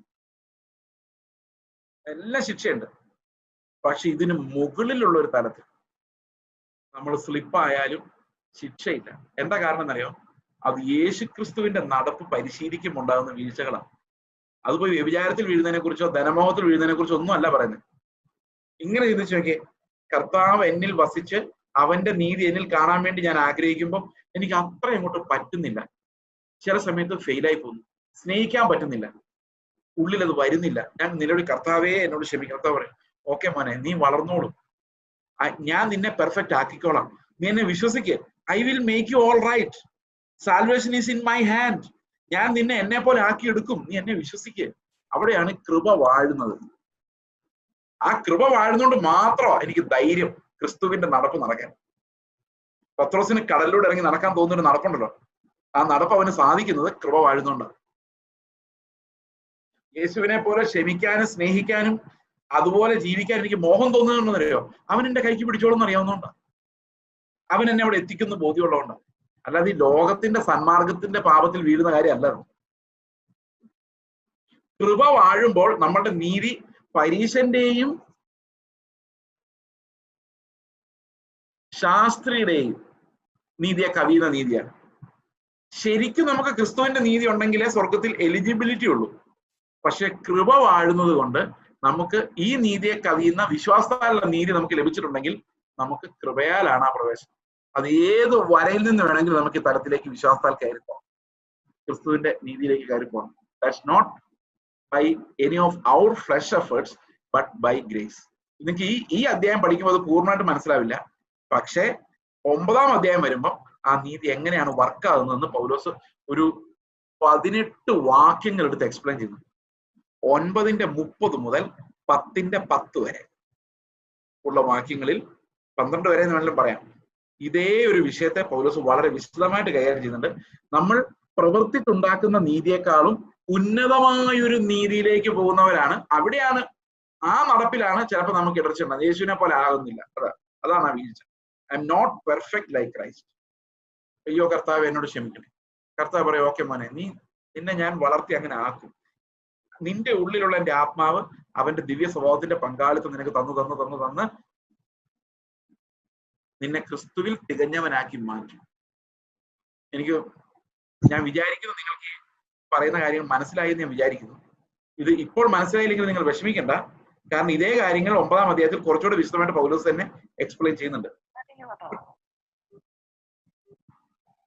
എക്സ്ക്യൂസ് മീ, ഒരു കാര്യമാണ്, ലാസ്റ്റ് വാക്യം നമുക്ക് 6:1 വായിക്കണം, എങ്കിലും നമുക്കത് പൂർത്തിയാവുകയുള്ളൂ. 6:1 എങ്ങനെയാണ് ഈ കൃപ വർക്ക് ചെയ്യുമ്പോൾ നമുക്ക് എന്തൊക്കെ സംഭവിക്കും നോക്കാം. കൃപ വാഴുന്ന ഒരവസ്ഥയെ കുറിച്ച് നമുക്ക് ചിന്തിച്ചു നോക്കാം. How does grace rain? കൃപ എങ്ങനെയാണ് വാഴുന്നത്? ഓക്കെ,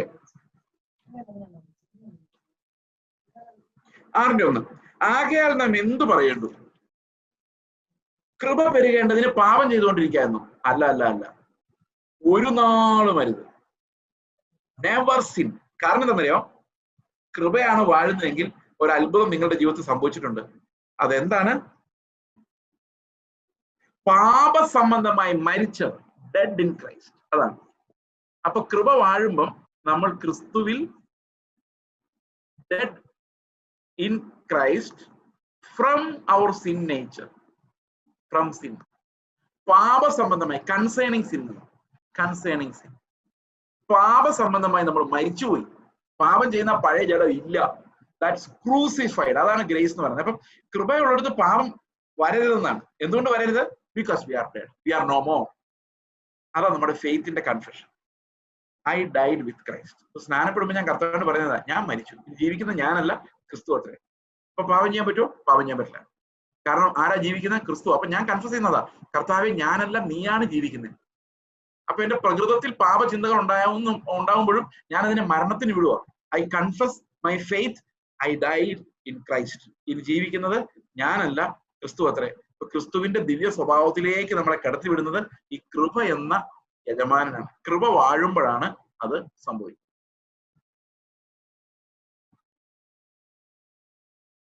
അപ്പൊ എങ്ങനെയാണ് നമ്മുടെ മരണം കൊണ്ട് നമ്മൾ പാപത്തെ ജയിക്കുന്നത്? Tomorrow we will be seeing how to conquer sin. How to conquer, പാപത്തെ എങ്ങനെ നമ്മൾ കീഴ്പ്പെടുത്തുക. ഞാൻ അപ്പോസ്തലിക ഉപദേശത്തെ കുറിച്ച് പറഞ്ഞപ്പോൾ 6:17 വായിച്ചത് നിങ്ങൾക്ക് ഓർമ്മയുണ്ടാവും. നിങ്ങൾ ഒരിക്കൽ പാപത്തിന്റെ അടിമകളായിരുന്നുവെങ്കിലും നിങ്ങൾക്ക് ലഭിച്ച നിങ്ങൾക്ക് ലഭിച്ച ഉപദേശ രൂപത്തെ ഹൃദയപൂർവ്വം അനുസരിച്ച് നീതിക്ക് സ്ലേവ്സ് ആയി മാറിയത് എങ്ങനെയാണ്? How did you become slaves of righteousness? How to conquer sin?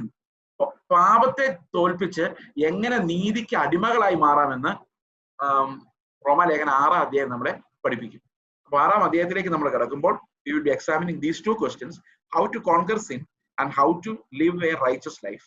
ക്രിസ്തുവിൽ നീതിയുള്ള ഒരു ജീവിതം എങ്ങനെ ജീവിക്കാം, പാപത്തെ എങ്ങനെ കീഴടക്കാം, ഈ രണ്ട് കാര്യങ്ങളിലേക്കാണ് നമ്മൾ അടുത്ത ദിവസം വരാൻ പോകുന്നത്. നമുക്കൊരു നിമിഷം കർത്താവിന് സ്തോത്രം ചെയ്യാം. നമ്മളെ തെരഞ്ഞെടുത്ത, നമ്മളെ വീണ്ടെടുത്ത, അവന്റെ രക്തത്താൽ നമ്മെ ശുദ്ധീകരിച്ച്, അവന്റെ നീതി നമ്മളെ മോഹിപ്പിക്കുന്ന രീതിയിൽ സുവിശേഷത്തോടെ നമുക്ക് വെളിപ്പെടുത്തി തന്ന് വേറെ ഒന്നിനാലും തൃപ്തി വരാതെ യേശുവിന്റെ പെർഫെക്ഷന് വേണ്ടി ഓടുന്ന ആ ഒരു ആത്മാവിന്റെ നിറവിലൂടെ നമ്മെ നടത്തിയ കർത്താവിന് നന്ദി പറയാം. ഞങ്ങളുടെ സ്വർഗസ്ഥ പിതാവേ, ഞങ്ങളുടെ മഹത്വമേറിയ വീര്യമേറിയ ആ വിളിക്കായി, തെരഞ്ഞെടുപ്പിനായി നന്ദി പറയുന്ന കർത്താവെ. അങ്ങയുടെ നീതി ഞങ്ങളെ മോഹിപ്പിക്കുക, നീതിക്ക് വേണ്ടി വിശന്ന് ദാഹിച്ച് കർത്താവെ, ഞങ്ങളുടെ ട്രാൻസ്ഗ്രഷൻസ് എത്ര വലുതെന്ന് കണ്ടെത്തി അതിനെ വെറുത്ത് കർത്താവെ അങ്ങയോട് പറ്റിച്ചേരുവാൻ, ആ കർത്താവെ അങ്ങ് ക്രൂശിൽ മരിച്ചപ്പോൾ ഞങ്ങളും പാപസംബന്ധമായി മരിച്ചു, ജീവിക്കുന്നത് ഞങ്ങളല്ല കർത്താവെ, ക്രിസ്തുവാണ് ഞങ്ങളിൽ വസിക്കുന്നതെന്ന് വിശ്വസിക്കുവാൻ കർത്താവെ, ആ ഒരു റിച്ച് ലൈഫിലേക്ക് പ്രവേശിക്കുവാൻ വിശ്വാസത്താൽ ദൈവം ഞങ്ങളെ സഹായിക്കണം. ഇത് കേട്ടോണ്ടിരുന്ന ഓരോരുത്തരുടെ ഹൃദയത്തിലും വചനം വിശ്വാസമായി പരിണമിച്ച് ക്രിസ്തു അവരുടെ ഹൃദയത്തിൽ ഉരുവായി വളർന്ന് വിശുദ്ധീകരണമായി യേശുവിന്റെ സ്വഭാവത്തിന്റെ പങ്കാളിത്തമുള്ളവരായി കർത്താവ് അവരെല്ലാരെയും മാറ്റണമെന്ന് അടി ഞങ്ങൾ പ്രാർത്ഥിക്കുന്നു. നന്ദി പറയുന്നു കർത്താവായ യേശു ക്രിസ്തുവിന്റെ നാമത്തിൽ തന്നെ.